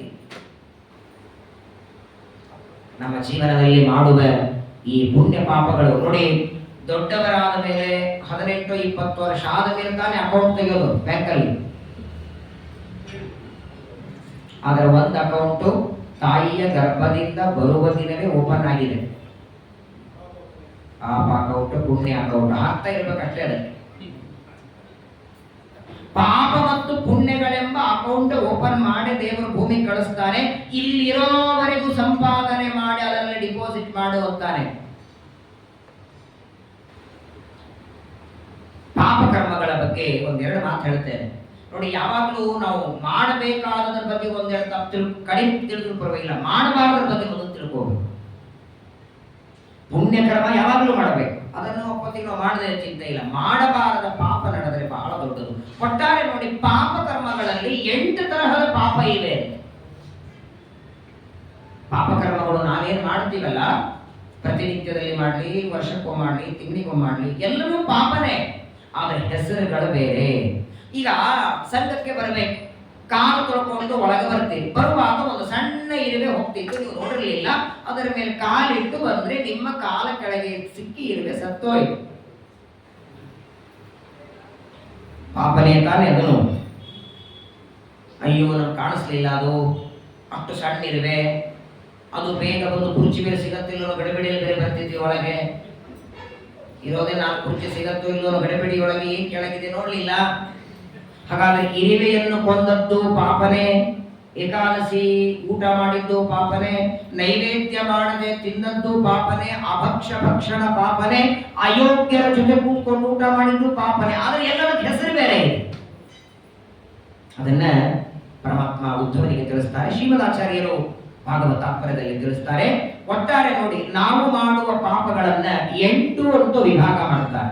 ಮೊದಲನೇದ್ದು ಕ್ಷುದ್ರ ಪಾಪ, ಎರಡನೇದ್ದು ಪಾಪ, ಮೂರನೇದ್ದು ಉಪಪಾತಕ, ನಾಲ್ಕನೇದ್ದು ಪಾತಕ, ಐದನೇದ್ದು ಮಹಾಪಾತಕ, ಆರನೇದ್ದು ಸುಮಹಾಪಾತಕ, ಏಳನೇದ್ದು ಸುಮಹತ್ತರ ಮಹಾಪಾತಕ, ಎಂಟನೇದ್ದು ಸುಮಹತ್ತರ ಮಹತ್ತರ ಮಹಾಪಾತಕ. ಏನು ಇದರ ಬಗ್ಗೆ ಒಂದೆರಡು ಮಾತಾಡುತ್ತೇನೆ. ಮೊಟ್ಟ ಮೊದಲನೇದಾಗಿ ಇದೆಲ್ಲ ಶಿವನಾಚಾರ್ಯರ ಮಾತು. ಪಾಪ, ಕ್ಷುದ್ರ ಪಾಪ ಅಂದ್ರೆ ಯಾವುದು? 8 ಪಾಪಗಳಲ್ಲಿ ಕ್ಷುದ್ರ ಪಾಪ ಯಾವುದು? ಪಿಪೀಲಿಕಾವಧಾರಿಣಿ ಕ್ಷುದ್ರ ಪಾಪೋದಿ ತಾನಿಚೈ ಹೇಳದಲ್ಲ. ಅಕಸ್ಮಾತ್ತಾಗಿ ಅಜ್ಞಾನದಿಂದ ಇರುವೆಯನ್ನ ನೋಡಿ, ಈ ಇರುವೆ ಸೊಳ್ಳೆಗಳನ್ನ ಕೊಲ್ಲೋದಿದೆಯಲ್ಲ, ವಾಸ್ತವಿಕವಾಗಿ ಇದಕ್ಕಾಗೇನೆ ಮನೆಯಲ್ಲಿ ವೈಶ್ವದೇವ ಮಾಡೋದು. ಪಂಚಸೂನ ದೋಷ ಪರಿಹಾರಾರ್ಥಂ ಅಲ್ಲಂದ್ರೆ ಸಂಕಲ್ಪ. ನೀವೇನ ಸಂಘದಲ್ಲಿ ವೈಶ್ವದೇವ ಮಾಡೋರು? ಪಂಚಸೂನ, ಸೂನ ಅಂದ್ರೆ ಪಾಪಗಳು. ಜೋರಾಗಿ ಕಸಬಾರಗಿಂದ ಕಸ ಬಳದಾಗ ಒಂದು ಪಾಪ, ಕ್ರಿಮಿಗಳು ಸಾಯ್ತವೆ. ಅಕ್ಕಿ ಬೇಳೆಯನ್ನು ಕುದಿಸೋದು, ಕುಟ್ಟೋದು, ಕೇರೋದು, ಹುರಿಯೋದು, ಇವೇ 5. ಈ 5 ಪಾಪಗಳ ಪರಿಹಾರಕ್ಕಾಗಿ ವೈಶ್ವದೇವವನ್ನ ಹೇಳ್ತಾರೆ ನೋಡಿ. ಆದರೆ ವೈಶ್ವದೇವ ಒಳಗೆ 5 ಸೇರಿಸಿದ್ದಾರೆ: ಕುಟ್ಟೋದು, ಹುರಿಯೋದು, ಕುದಿಸೋದು, ಕೇರೋದು, ಕಸ ಗುಡಿಸೋದು. ಪರವಾಗಿಲ್ಲ, 6ನೇದು ಹೆಚ್ಚೋದು ಸೇರಿಕೊಳ್ಳು. ಸೊಳ್ಳೆಯನ್ನ ಕೊಡಿಸೋದು ಇದು ಯಾವ್ದಾರು ಸೇರಿಸಿಲ್ಲ. ಹಾಗಾದರೆ ಸೊಳ್ಳೆಯನ್ನ ಕೊಂದ ಪಾಪ ವೈಶ್ವದೇವದಿಂದ ಹೋಗಲ್ಲ. ವಾಸ್ತವಿಕವಾಗಿ ನೋಡಿ, ನಾನು ಅನೇಕ ಸಲ ಹೇಳಿದ್ದೀನಿ, ಈ ಸೊಳ್ಳೆಯನ್ನು ಕೊಲ್ಲೋದಕ್ಕೆ ಮನೆಯನ್ನು ತಂದು ಹಾಕ್ತಾರಲ್ಲ. ಈಗ ಯಾವಾಗಲೇ ಪ್ರಪಂಚದೊಳಗೆ ಸಪ್ತಮಸ್ಕಂದ ಭಾಗವತ ಹೇಳುತ್ತೆ, ಇರುವೆಯನ್ನ, ಸೊಳ್ಳೆಯನ್ನ, ಒಂದು ಪ್ರಾಣಿಯನ್ನ, ಪಕ್ಷಿಯನ್ನ, ಕ್ರಿಮಿಯನ್ನ, ಕೀಟನ್ನ ಕೊಲ್ಲೋದು ತಪ್ಪಾದ ಮೇಲೆ ನಾವೇ ತಂದದನ್ನು ಹಚ್ಚುತ್ತೀವಿ, ಪಾಪ ಬರಲ್ವಾ ಅದು? ಅಲ್ಲ, ನಮ್ಮ ಮೈಗೆ ಕಚ್ಚುತ್ತವೆ, ಕಚ್ಚಿದ್ದಕ್ಕೆ ತೊಂದರೆಯಾಗುತ್ತೆ, ತೊಂದರೆ ಆದ ಸಲುವಾಗಿ ನಾವು ಅದನ್ನು ಹಚ್ತೇವೆ ಅಂತ.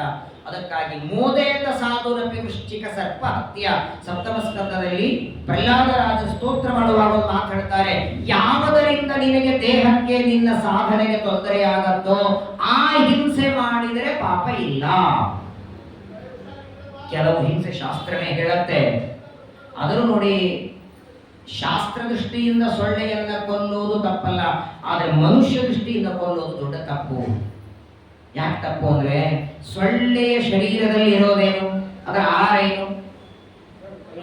ಯಾರ್ದದು ಅಲ್ವಾ? ನಮ್ಮ ರಕ್ತ ಕುಡಿದ ಮೇಲೆ ರಕ್ತ ಸಂಬಂಧಿಗಳಾಗಲಿಲ್ವಾ ಅವರು? ರಕ್ತ ಸಂಬಂಧಿಗಳೇ ಯಾರಾದ್ರೂ ಸತ್ರೆ 10 ದಿನ ಸೂತಕ ಇರತ್ತೋ ಇಲ್ಲೋ ಹೇಳಿ.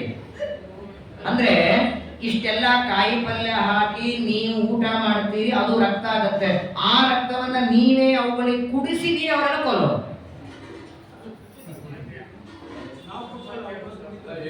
ನಿಮ್ದೇ ಅಲ್ಲ. ಈಗ ಯಾರೊಬ್ಬರು ಊಟಕ್ಕೆ ಬಂದು ಕೂತಿದ್ದಾರೆ, ನೀವು ಕರೀರಿ ಬಿಡ್ರಿ, ಅನ್ನ ಅಂತೂ ಹಾಕಿರಿ, ಊಟಕ್ಕೆ ಹಾಕಿದಂಗೆನೆ ನೀವಾಗಿ ನೀವು ಕರೆದ್ರೇನು, ಅವಾಗ ಬಂದು ಕೂತ್ರೇನು, ಅಂತೂ ರಕ್ತ ಅಂತೂ ನಿಮ್ದೇ ಕೊಡೋದಲ್ಲ. ಅದಕ್ಕೆ ಆಚಾರ್ಯ ಹೇಳ್ತಾರೆ ನೋಡಿ, ಇವೇನು ಸಣ್ಣದಾದ ಇರುವೆಗಳನ್ನ ಕೊಂದಿದ್ರೆ ಅಜ್ಞಾನದಿಂದಲೋ ಜ್ಞಾನದಿಂದಲೋ ಇರುವೆಗಳನ್ನು ಕೊಂದಂತಹ ಪಾಪಗಳಿದ್ರೆ ಆ ಪಾಪಗಳನ್ನ ಕ್ಷುದ್ರ ಪಾಪ ಅಂತ ಕರ್ತವೆ. ಇನ್ನ ಯಾವ ಪ್ರಾಣಿಗಳಿಗೆ ಎಲುಬು ಇರುತ್ತೆ ನೋಡಿ, ಆಚಾರ್ಯರ ದೃಷ್ಟಿಕೋನ ಹೇಗಿದೆ, ಯಾವ ಪ್ರಾಣಿಗಳಿಗೆ ಎಲುಬು ಇರುತ್ತೋ ಅಂತಹ ಪ್ರಾಣಿಗಳನ್ನ ಸಂಹಾರ ಮಾಡಿದರೆ ಅದನ್ನ ಪಾಪ ಅಂತ ಕರೀತಾರೆ. ಎಲುಬು ಇರುವಂತಹ ಪ್ರಾಣಿಗಳನ್ನ ಸಂಹಾರ ಮಾಡೋದು. ಇನ್ನ ಯಾವ ವ್ಯಕ್ತಿ ಇದಕ್ಕಿಂತಲೂ ಇದು ಮೊದಲನೇದು ಕ್ಷುದ್ರ ಪಾಪ, ಎರಡನೇದು ಪಾಪ, ಮೂರನೇದು ಉಪಪಾತಕ ಅಂತ ಕರೀತಾರೆ. ಉಪಪಾತಕ ಅಂದ್ರೆ ಯಾವುದು? ವಿನಾಕಾರಣವಾಗಿ ಗಿಡ ಮರಗಳನ್ನ ಕತ್ತರಿಸೋದಿದೆಯಲ್ಲ. ವಾಸ್ತವಿಕವಾಗಿ ಈಗ ಯಾವುದೇ ಒಂದು ಗಿಡ ಕತ್ತರಿಸಬೇಕಾದ್ರೂ ಬರೀ ನೀವು ಗೌರ್ಮೆಂಟ್ ಪರ್ಮಿಷನ್ ತಗೋತೀರಿ. ನೀವು ಸೈಟ್ ತಗೊಂಡ್ರೆ ನಿಮ್ಮ ಮನೆ ಒಂದು ಗಿಡ ಇತ್ತು, ನಿಮ್ ಗಡ್ಡಿ ಆಗ್ತಿದ್ರೆ ಹಂಗೆ ಕತ್ತರಿಸ್ಲಿಕ್ಕೆ ಬರಲ್ಲ. ಆದರೆ ನೋಡಿ, ಕೆಲವು ಗಿಡಗಳಿಗೆ ಬರೀ ನೀವು ಗೌರ್ಮೆಂಟ್ ಪರ್ಮಿಷನ್ ತಗೊಳ್ಳೋದಲ್ಲ, ಅಲ್ಲೂ ಪರ್ಮಿಷನ್ ಕೇಳಬೇಕಂತೆ. ಅಶ್ವತ್ಥ ಗಿಡ ಅಥವಾ ಈ ಔದುಂಬರ ಗಿಡ ಅಥವಾ ಈ ಆಲದ ಮರ, ತೆಂಗಿನ ಮರ, ವಿಜಯದಶಮಿ ಕೊಡ್ತಾರಲ್ಲ ಬನ್ನಿ, ಆ ವೃಕ್ಷಗಳು ಅಕಸ್ಮಾತ್ತಾಗಿ ಕಡಿಯೋದಿದ್ರೆ ಅದಕ್ಕೆ ಹೋಮ ಮಾಡಬೇಕಂತೆ. ಪುಣ್ಯಾಹವಾಚನ ಮಾಡಿ ಹೋಮ ಮಾಡಿ ಆ ಗಿಡದಲ್ಲಿರುವ ಅಭಿಮಾನಿ ದೇವತೆಯನ್ನ ಪ್ರಾರ್ಥನೆ ಮಾಡಿ ಕಡಿಬೇಕಂತೆ. ಅದು ಕೂಡ ಯಾವುದಕ್ಕೆ ಕಡಿಯೋದು? ನಿಮಗೆ ಅತೀ ಅನಿವಾರ್ಯ, ಅದರಿಂದ ತೊಂದರೆ ಇದ್ರೆ. ನರಹರಿಯೇ ನಿನ್ನ ನಾಮಸ್ಮರಣೆ ಮಾಡದೆ ನರಕಕ್ಕೆ ಒಳಗಾದೇನೋ ಅಂತ ದಾಸರ ಹಾಡ ಇದೆ ನೋಡಿ. ಅದರಲ್ಲಿ ಮೊದಲನೇ ನುಡಿಯಲ್ಲೇ ಇದು ಬರ್ತದೆ. ದೊಡ್ಡ ದೊಡ್ಡ ಗಿಡ ಮಂದಿರಗಳನ್ನೆಲ್ಲ ನಾನು ಕಡಿಸಿ ನನ್ನ ಮನೆ ಬಾಗಲ ಮಾಡಿಕೊಂಡೆ. ಹಾಗಾಗಿ ಈ ವನಸ್ಪತಿಗಳನ್ನ ಕೊಲ್ಲೋದಿದೆಯಲ್ಲ, ಮೂರನೇದಂತಾರೆ, ಅದನ್ನ ಉಪಪಾತಕ ಅಂತ ಆಚಾರ್ಯರು ಅದನ್ನ ಹೇಳ್ತಾರೆ. ಅದಾದ ಮೇಲೆ ಬ್ರಾಹ್ಮಣರನ್ನ ಕೊಲ್ಲೋದು, ಬ್ರಾಹ್ಮಣನ ನಿಂದೆ, ಇದು ಮಹಾಪಾತಕ ಅಂತ ನಾಲ್ಕನೇದಿದು. ಬ್ರಾಹ್ಮಣರನ್ನ ಕೊಲ್ಲೋದು ಅಂದ್ರೇನು? ಹೊಡೆಯೋದು ಬಡಿಯೋದೇ ಮಾಡಬೇಕಾಗಿಲ್ಲ. ಅವಮಾನ, ನಿಂದೆ, ಬ್ರಾಹ್ಮಣರ ಅವಮಾನ, ಬ್ರಾಹ್ಮಣರ ನಿಂದೆನು, ಬ್ರಾಹ್ಮಣರ ಸಂಹಾರ ಮಾಡಿದಂತೆ, ಅದು ನಾಲ್ಕನೇದ್ದು ಮಹಾಪಾತಕ ಅಂತ ಕರೀತಾರೆ. ದೇವತೆಗಳ ದ್ರವ್ಯವನ್ನ ಅಪಹಾರ ಮಾಡಿದರೆ ಅದು ಸುಮಹಾಪಾತಕ. ದೇವತೆಗಳಿಗಾಗಿ ಇರುವ ದ್ರವ್ಯ, ಊಟ ಕೂತಾಗೆಲ್ಲ ಹಸ್ತೋದಕ ಅಂತ ತಟ್ಟೆಯಲ್ಲಿ ಕೇಳ್ತಾರೆ, ಅಥವಾ ಮಂಗಳಾರತಿ ಆದ ಮೇಲೆ ಬರುವ ಏನೇ ಇರಲಿ ಅದು ಹುಂಡಿಯಲ್ಲಿ ಹಾಕಬೇಕಾದದ್ದು ಇದೆಯಲ್ಲ, ಅದು ದ್ರವ್ಯ ದೇವತೆಗಳಿಗಿರುವ ದ್ರವ್ಯ, ಅದನ್ನ ಅಪಹಾರ ಮಾಡಿದರೆ ಅದನ್ನ ಸುಮಹಾಪಾತಕ ಅಂತ ಕರೀತಾರೆ. ಅದಕ್ಕೂ ಮಿಗಿಲಾದಂತಹ ದೊಡ್ಡ ಪಾಪ ಅಂದ್ರೆ ಲಕ್ಷ್ಮೀದೇವಿ, ಬ್ರಹ್ಮದೇವರು, ವಾಯುದೇವರು ಇವರು ಜಗತ್ತಿಗೆ ಇವರೇ ಪ್ರಧಾನವಾಗಿ ಕಾರಣರು, ಇವರು ದೇವರ ಸಮಾನರಿದ್ದಾರೆ ಅಂತ ತಿಳಿದುಕೊಂಡ್ರೆ ಸುಮಾಂತರ ಮಹಾಪಾತಕ ಅಂತಾರೆ. ದೇವರ ಸಾಮ್ಯ ಅವರಿಗೆ ಬರೋದಿಲ್ಲ. 90% ಇದನ್ನೇ ಜನ ತಿಳ್ಕೊಂಡಿದ್ದಾರೆ. ಇನ್ನ ಕೊನೆಯದಾದ 8ನೇ ಪಾಪ, ಮಹಾ ದೊಡ್ಡ ಪಾಪ ಅಂದ್ರೆ ನಮಗೂ ಪರಮಾತ್ಮನಿಗೂ ಅಭೇದ ಇದೆ ಅಂತ ಚಿಂತನೆ. ನಮ್ಮಂತೆ ಅವನಿಗೂ ಪ್ರಾಕೃತ ಶರೀರ ಇದೆ, ಅವನು ಅಳ್ತಾನೆ, ದುಃಖ ಪಡ್ತಾನೆ, ರೋಗ ಪಡ್ತಾನೆ. ಎಲ್ಲ ಸುಮಹತ್ತರ ಮಹಾಪಾತಕ ಅಂತ ಆಚಾರ್ಯರು ನಿರ್ಣಯವನ್ನ ಕೊಡ್ತಾರೆ. ಹೀಗೆ ನಮ್ಮಿಂದ ಒಟ್ಟಾರೆ 8 ಪಾಪಗಳು ಪರ್ ಡೇ. ಒಂದು ದಿನಕ್ಕೆ ನಾವು ಎಷ್ಟು ಪಾಪ ಮಾಡ್ತೇವೆ ಅಂತ ಲೆಕ್ಕ ಕೊಡ್ತಾರೆ. ದಶಾವರಾಣಾಂ ದೇಹಾನಾಂ ಕಾರಣಾನಿ ಕರೋತ್ಯಯಂ. 10 ಮಾನವ ಜನ್ಮ ಎತ್ತಿ ಭೋಗ ಮಾಡಿದರೂ ಮುಗಿಯದೇ ಇರುವ ಪಾಪ ಪರ್ ಡೇ ಮಾಡ್ತೀವಿ. 8ನೇ ವರ್ಷದಿಂದ ಆರಂಭ ಮಾಡಿ 80ನೇ ವರ್ಷದವರೆಗೆ. 8ಕ್ಕಿಂತ ಮೊದಲು ಕನ್ಸೆಷನ್ ಇದೆ, 80 ಆದ್ಮೇಲೆ ಕನ್ಸೆಷನ್ ಇದೆ, 80 ಆದ್ಮೇಲೆ ಕನ್ಸೆಷನ್ ಇದೆ ಅಂತೇಳಿ ಮಾಡೋದಲ್ಲ.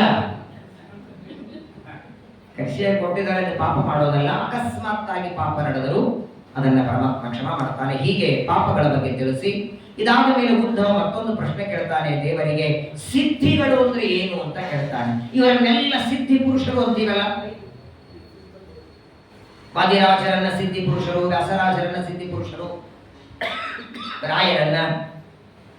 ಏನಿದು ಸಿದ್ಧಿ ಅಂದ್ರೆ ಏನು? ಮಧ್ವಾಚಾರ್ಯರನ್ನ ಮಂತ್ರಾಲಯ ಪ್ರಭುಗಳು ಪ್ರಾತಃ ಸಂಕಲ್ಪ ಗದ್ಯದಲ್ಲಿ ಹೇಳುವಾಗ ಹೇಳ್ತಾರೆ, ಸಂಸಿದ್ಧ 7 ಕೋಟಿ ಮಹಾಮಂತ್ರಾಣ. 7 ಕೋಟಿ. ನೋಡಿ, ಮಧ್ವಾಚಾರ್ಯರು ನಮಗೆಲ್ಲ ಹೇಳಿದ್ದು 72 ಮಂತ್ರ ಜಪ ಮಾಡಿ ಅಂತ. ಅದರಲ್ಲೂ 8 ಮಂತ್ರ, ಅದರಲ್ಲೂ ನಾವು ಮಾಡೋದು ಗಾಯತ್ರಿ ಒಂದೇ. ನಮಗೆಲ್ಲ 72 ಮಾಡಿ ಅಂತ ಆಜ್ಞೆ ಮಾಡಿ ತಾವೆಷ್ಟು ಮಾಡ್ತಿದ್ರು?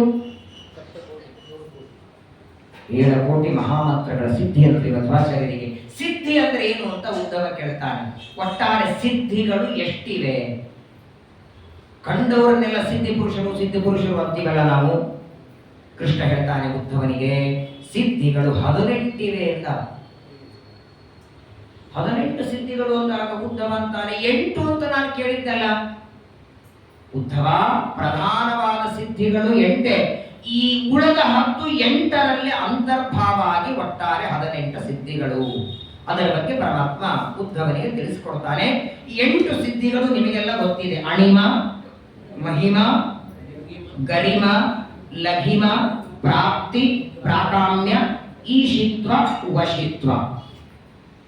ಇದು ಪ್ರಧಾನವಾದ ಸಿದ್ಧಿಗಳು. ಇದನ್ನೆಲ್ಲ ಅನೇಕರು ಪಡೆದದ್ದು. ನಮ್ಮನ್ನೇ ಹೇಳಿದೆ, ಸುಮಂತ್ ವಿಷಯದಲ್ಲಿ ಬರುತ್ತದೆ. ಆಚಾರ್ಯರಲ್ಲಿ ಅಣಿಮ ಅನ್ನುವ ಸಿದ್ಧಿ, ಯಾವಾಗ ಎಷ್ಟು ಬೇಕು ಅಷ್ಟು ಸಣ್ಣ ಶರೀರ ತಗೊಳ್ಳೋದು. ಗರಿಮ ಅಂದ್ರೆ ಎಷ್ಟು ಬೇಕು ಅಷ್ಟು ಭಾರ ಕಡಿಮೆ ಇರುವ ಶರೀರ ತಗೊಳ್ಳೋದು. ಒಟ್ಟಾರೆ ಯಾರದೇ ಗುರುಗಳ ಜ್ಞಾನಿಗಳ ಕಥೆಯಲ್ಲಿ ಇದನ್ನು ನಾವು ಕೇಳುತ್ತೇವೆ. ಇದಲ್ಲದೇನೆ ಒಟ್ಟಾರೆ 18 ಸಿದ್ಧಿಗಳಿವೆ. ಅದರ ಬಗ್ಗೆ ಕೃಷ್ಣ ವಿವರಣೆ ಕೊಡ್ತಾನೆ. ಮೊದಲನೇದಾಗಿ ನೋಡಿ, ಈ ಶರೀರದಲ್ಲಿ, ಮಾನವ ಶರೀರದಲ್ಲೇನೆ ತನಗೆ ದುಃಖ ಬರದೇ ಇರೋ ಹಾಗೆ ನೋಡ್ಕೊಳ್ತಾನಲ್ಲ, ಅದು ಒಂದು ಸಿದ್ಧಿಯಂತೆ. ಸಂಸಾರದಲ್ಲಿದ್ದರೂ ದುಃಖ ಬರೋದಕ್ಕೆ ನಾನಾ ರೀತಿಯ ಆಸ್ಪದಗಳಿದ್ದರೂ ದುಃಖ ಪಡದೆ, ದುಃಖ ಬರದೇ ಇದ್ದಂಗೆ ಯಾರು ಮಾಡ್ಕೊಳ್ತಾರಲ್ಲ, ಷಡೂರ್ಮಿ ಚಾಲಯಿ ಅಂತ ಯಾದವಾರ್ಯರು ಸ್ತೋತ್ರ ಮಾಡ್ತಾರೆ. 6 ತೆರೆಗಳು, ಊರ್ಮಿ ಅಂದ್ರೆ ತೆರೆಗಳು, 6 ತೆರೆಗಳು ದೇಹಕ್ಕೆ ಬೆಳೆಯೋದು. ಅಸ್ಥಿ ವರ್ಧತೆ ಅಪಕ್ಷೀಯತೆ ಭಾಗವತ ಹೇಳುತ್ತಲ್ಲ. ಆ 6 ತೆರೆಗಳು ಅರ್ಥಾತ್ ಹುಟ್ಟುತ್ತಾನೆ, ಬೆಳಿತಾನೆ, ಮಾನ ಅವಮಾನ, ಬೇಕು ಬೇಡ ಯಾವನು ಬಂದರೂ ದುಃಖ ಪಡದೇ ಇರೋದು, ಅದು ಒಂದು ಸಿದ್ಧಿ ಅಂತ. ಅದನ್ನು ಪಡೆದಂತವರಿದ್ದಾರೆ. ಇಲ್ಲೇ ಕೂತ್ಕೊಂಡು 1000 ಕಿಲೋಮೀಟರ್ ದೂರದಲ್ಲಿದ್ದದನ್ನ ಕೂತಲ್ಲಿ ನೋಡ್ತಾನೆ. ದೂರದರ್ಶನ. ದೂರದರ್ಶನ ಅಂದ್ರೆ ಅದಲ್ಲ. ಟಿವಿಗೆ ದೂರದರ್ಶನ ಯಾಕಂತ ಹೇಳಿ?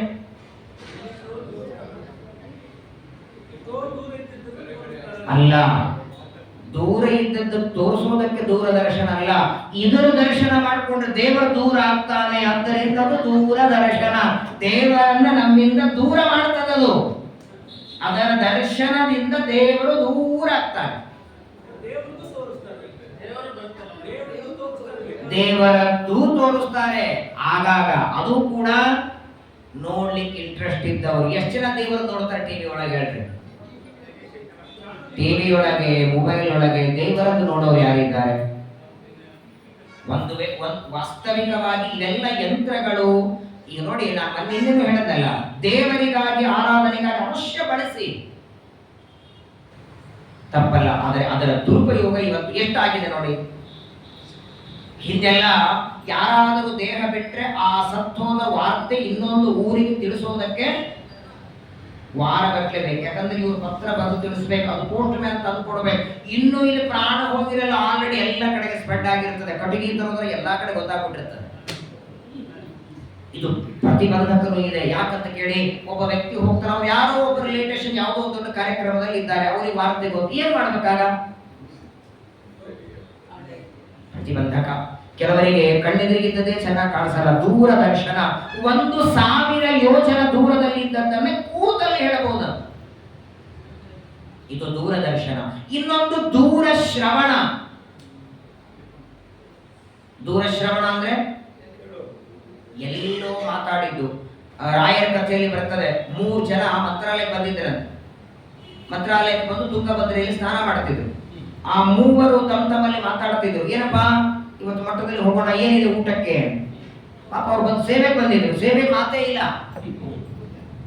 ಸೇವಾ ಏನ್ ಮಾಡೋಣ, ಪ್ರದಕ್ಷಿಣೆ ಹಾಕೋಣ, ಏನಿಲ್ಲ.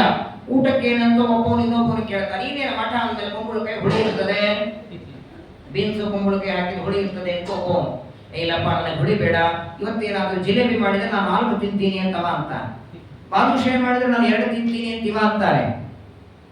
ಮೂರನೆಯವರಂತ ಮೈಸೂರು ಪಾಕ್ ಮಾಡಿದ್ರೆ ನಾನು ತಿಂತೀನಿ ಅಂತ. ಅವರು ತಮ್ಮಲ್ಲಿ ಮಾತಾಡಿಕೊಂಡು ಆಮೇಲೆ ತುಂಗಭದ್ರೆಯಲ್ಲಿ ಸ್ನಾನ ಮಾಡಿ ಬರ್ತಾರೆ, ಪ್ರದಕ್ಷಿಣೆ ಆಯಿತು, ಊಟಕ್ಕೆ ಕೂತಿದ್ದಾರೆ. ಅವರಲ್ಲಿ ಏನು ಮಾತಾಡಿದ್ರು ಅದೇ ಅವರಲ್ಲಿ ಒಳಗೆ ಬಿತ್ತು. ಯಾರಿಗೂ ಬಡಿಸಿಲ್ಲ, ಪಂಕ್ತಿಯೊಳಗೆ ಯಾರಿಗೂ ಬಡಿಸಿಲ್ಲ. ಅವನಿಗೆ ಜಿಲೇಬಿ, ಇವನಿಗೆ ಮೈಸೂರು ಪಾಕು, ಇವನಿಗೇನು ಬಾಲುಷ್ಯ, ಅದನ್ನೇ ಬಿತ್ತು. ಅವರಂತಾರೆ ನಾವಲ್ಲಿ ಮಾತಾಡಿದ್ದು ಅದು ನದಿಯಿಂದ ಮಠ ಎಷ್ಟು ದೂರ ಇದೆ, ಪಕ್ಕದಲ್ಲಿ ಯಾರೂ ಇರಲಿಲ್ಲ. ಆಗ ಒಬ್ಬ ರಾಯರ ಶಿಷ್ಯ ಬರ್ತಾನೆ, ನೀವು ಮಾತಾಡೋದನ್ನ ನಾನು ಕೇಳಿಸ್ಕೊಂಡೆ. ತಾವೆಲ್ಲಿದ್ರಿ ಅವಾಗ? ನಾನು ನಿಮ್ಮ ಹತ್ರ ಇರಲಿಲ್ಲ, ಬಹಳ ದೂರದಲ್ಲಿದೆ. ಹೇಗೆ ಕೇಳಿಸ್ಕೊಂಡ್ರಿ? ಇದೇ ದೂರ ಶ್ರವಣ. ಎಲ್ಲೋ ನಿಂತು ಮಾತಾಡೋದನ್ನ ಕೇಳಿಸ್ತದಂತೆ. ಇದು ಒಂದು ಸಿದ್ಧಿಯನ್ನ ಪಡೆದಿರ್ತಾರೆ. ಇನ್ನ ನಾಲ್ಕನೇದ್ದು ಮನೋಜವ. ಮನಸ್ಸು ಎಷ್ಟು ವೇಗವಾಗಿ ಹೋಗುತ್ತೋ ಅದಕ್ಕೂ ವೇಗವಾಗಿ ಹೋಗೋ ಸಾಮರ್ಥ್ಯ ಇರುತ್ತೆ. ಮನಸ್ಸನ್ನು ಮೀರುವ ಸಾಮರ್ಥ್ಯವುಳ್ಳದ್ದು, ಅದು ಒಂದು ಸಿದ್ಧಿ ಅಂತಾರೆ. ಇನ್ನೊಬ್ಬರ ಶರೀರದಲ್ಲಿ ಪ್ರವೇಶ ಮಾಡೋದು ಪರಕಾಯ ಪ್ರವೇಶ. ಇನ್ನೊಬ್ಬರ ಶರೀರದಲ್ಲಿ ಪ್ರವೇಶ ಮಾಡುವುದು ಒಂದು ಸಿದ್ಧಿ. ಯಾವಾಗ ಯಾವ ರೂಪ ಬೇಕೋ ಅದು ತಗೊಳ್ಳೋದು. ಕಾಮರೂಪ ಅಂತ ಕರೀತಾರೆ ಅದಕ್ಕೆ. ಮನಸ್ಸಿಗೆ ಬಂದ ರೂಪ ಅದು ದೇವತೆಗಳಲ್ಲೂ ಇರ್ತದೆ. ಆದರೆ ದೈತ್ಯರಲ್ಲಿ ಏನು ವ್ಯತ್ಯಾಸ ಅಂದ್ರೆ, ದೈತ್ಯರು ಯಾವುದೇ ರೂಪ ತಗೊಳ್ಳಿ ಮರಣ ಕಾಲದಲ್ಲಿ ಮಾತ್ರ ಮೂಲ ರೂಪದಿಂದಲೇ ಸಾಯಬೇಕು. ತೃಣಾವರ್ತ್ಯ ಪೂತನೆ ಸಂದರ್ಭದಲ್ಲಿ ನೋಡಿರಿ, ಬರುವಾಗ ಭಾಗವತ ಹೇಳ್ತದೆ, ಪೂತನೆ ಗೋಕುಲದಲ್ಲಿ ಮಕ್ಕಳನ್ನ ಕೊಲ್ಲುವುದಕ್ಕೆ ಬಂದ್ರೆ ಅವಳ ಹಾಕೊಂಡ ವೇಷ ಭೂಷಗಳನ್ನ ನೋಡಿ ಗೋಕುಲದಲ್ಲಿದ್ದ ಹೆಣ್ಮಕ್ಳಿಗೆ ಏನ್ ಅನಿಸಿತ್ತು? ಅಲ್ಲ, ಬರೇ ದೇವತಾ ಸ್ತ್ರೀ ಅಲ್ಲ, ವೈಕುಂಠ ಲೋಕದಿಂದ ಲಕ್ಷ್ಮೀ ದೇವಿನೇ ಬರ್ತಿದ್ದಾಳೋ ಏನೋ.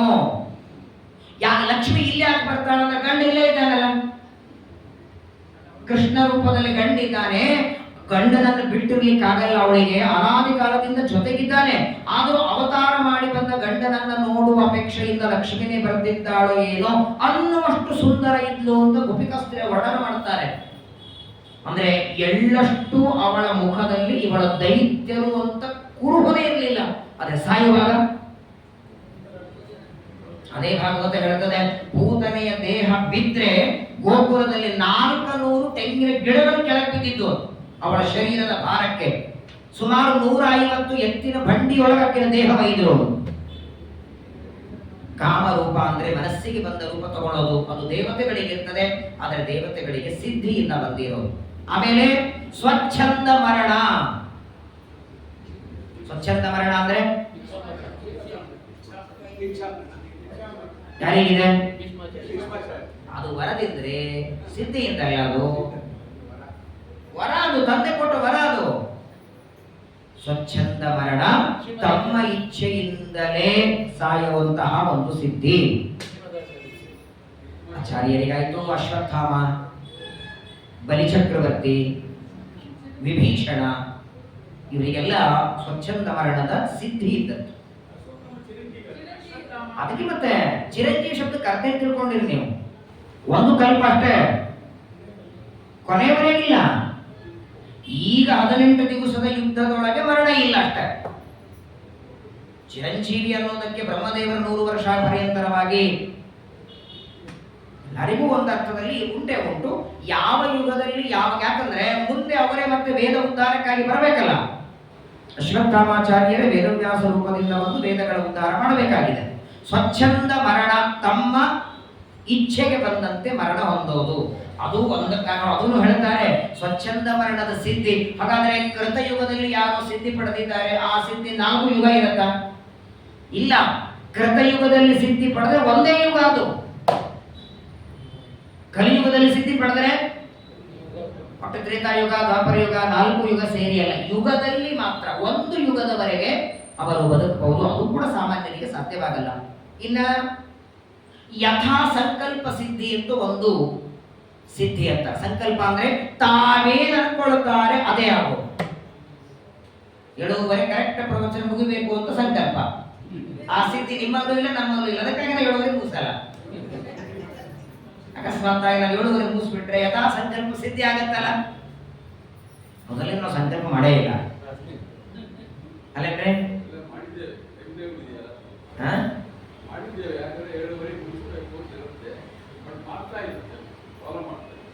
ಯಥಾ ಸಂಕಲ್ಪ ಸಿದ್ಧಿ. ಅದಕ್ಕೆ ನೋಡಿ 7:30ಗೆ ಮುಗಿಸ್ಬೇಕು ಅಂತ ಸಂಕಲ್ಪನೂ ಇದೆ, ರೂಲ್ಸು ಇದೆ, ಅದ್ರ ಫಾಲೋನು ಮಾಡಬೇಕು. ಅದು ಯಾವಾಗ ಸಾಧ್ಯ ಆಗುತ್ತೆ?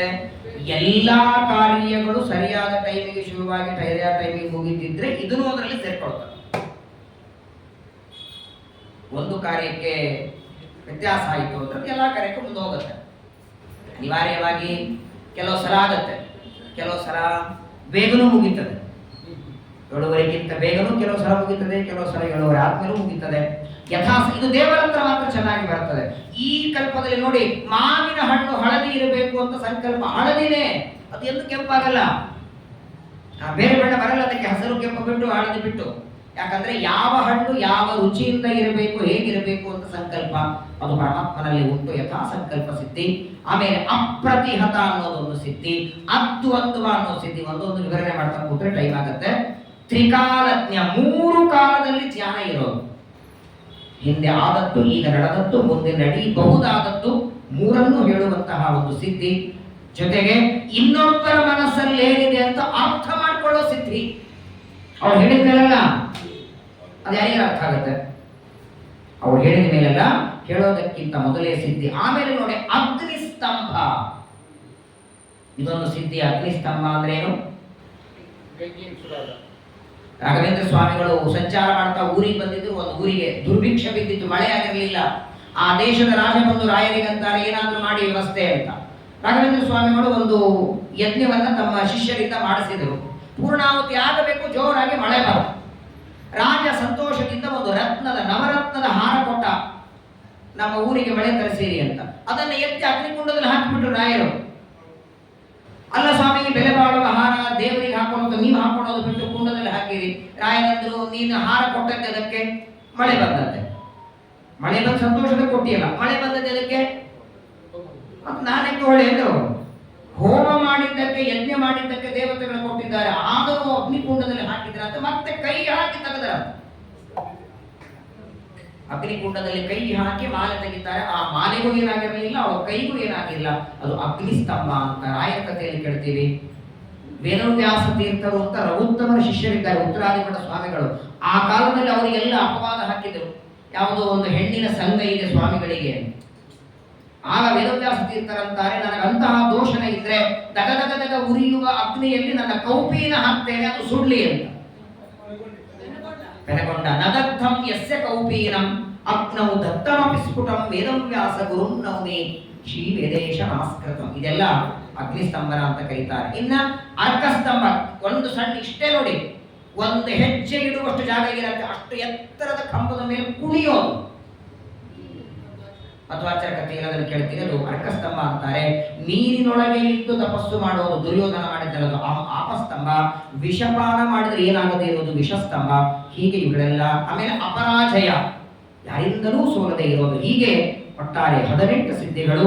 ಈ ಸಿದ್ಧಿಗಳನ್ನ ಪಡೆದವರನ್ನ ನಾವು ಸಿದ್ಧಿ ಪುರುಷರು ಅಂತ ಕರೀತೇವೆ. ಇಂತಹ ಸಿದ್ಧಿಗಳು ಜ್ಞಾನಿಗಳಲ್ಲಿ ಇರುತ್ತದೆ, ಸಾಮಾನ್ಯರಲ್ಲಿ ಇರಲ್ಲ. ರಾಯರು ಮಂತ್ರಾಕ್ಷತೆ ಕೊಟ್ಟರು, ದಡ್ಡನು ಬುದ್ಧಿವಂತನಾದ, ಸತ್ತವನನ್ನು ಬದುಕಿಸಿದರು. ಇದೆಲ್ಲ ರಾಯರ ಕಥೆಯಲ್ಲಿಯೋ ವ್ಯಾಸರಾಜರು ವಾದಿರಾಜರ ಕಥೆಯಲ್ಲಿ ಕೇಳ್ತೀವಲ್ಲ. ಯಾವುದೇ ಗುರುಗಳ ಕಥೆಯಲ್ಲಿ ಕೇಳುವಾಗ ಈ ತರಹದ ಸಿದ್ಧಿಯನ್ನ ಅವರು ದೇವರ ಆರಾಧನೆ. ಇದಕ್ಕೆ ಮುಂದೆ ಬರ್ತದೆ. ಮೊದಲು ಕೃಷ್ಣ ಸಿದ್ಧಿಗಳ ಬಗ್ಗೆ ಹೇಳ್ದ, ಮುಂದೆ ಉದ್ದವನೇ ಕೇಳ್ತಾನೆ, ಈ ಸಿದ್ಧಿಗಳನ್ನ ಪಡಿಬೇಕಾದ್ರೆ ಏನ್ ಮಾಡಬೇಕು ಅಂತ. ಯಾವುದೇ ಸಿದ್ಧಿಯನ್ನ ಪಡಿಬೇಕಾದ್ರೆ ಹೆಂಗ್ ಮಾಡಬೇಕು, ಅದಕ್ಕೆ ಕೃಷ್ಣ ಅದಕ್ಕೆ ಉಪಾಯವನ್ನ ಹೇಳ್ತಾನೆ. ಸುಮ್ಮನೆ ಮನೆ ಹಾಕುವುದಲ್ಲಿ ಸಿದ್ಧಿಗಳು ಬರೋದಿಲ್ಲ.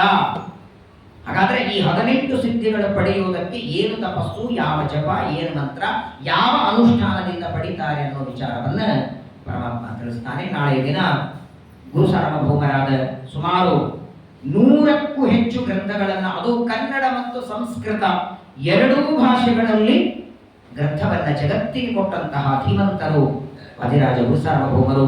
ಅವರ ಯಾವುದೇ ಗ್ರಂಥ ನೋಡಿ, ವಾದಿರಾಜನ ಗ್ರಂಥಾಕ್ಷರ ಸಮುದ್ರ ಮಥನದ ಅಮೃತ ಇದ್ದಾಗೆ.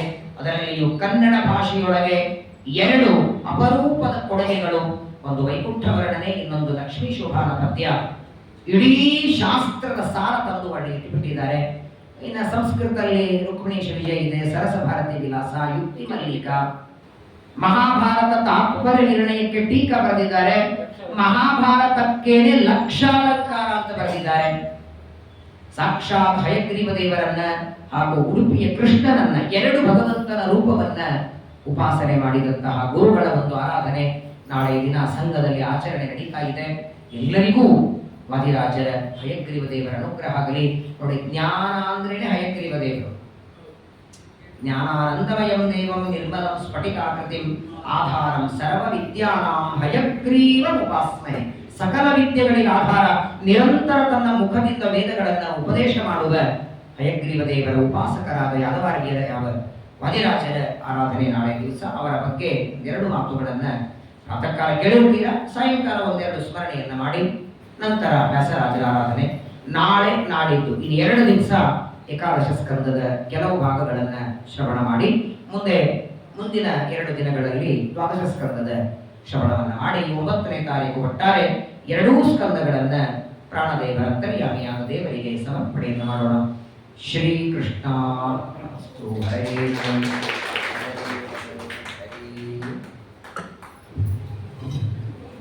ಸರ್ವೇಂದ್ರಿಯ ಪ್ರೇರಕೇಣ ಶ್ರೀ ಪ್ರಾಣ. ಹರೇ ಶ್ರೀನಿವಾಸ, ನಾಳೆ ಪ್ರೋಗ್ರಾಮ್ ಒಂದ್ಸಾರಿ ಹೇಳ್ತಿರ್ತೇನೆ.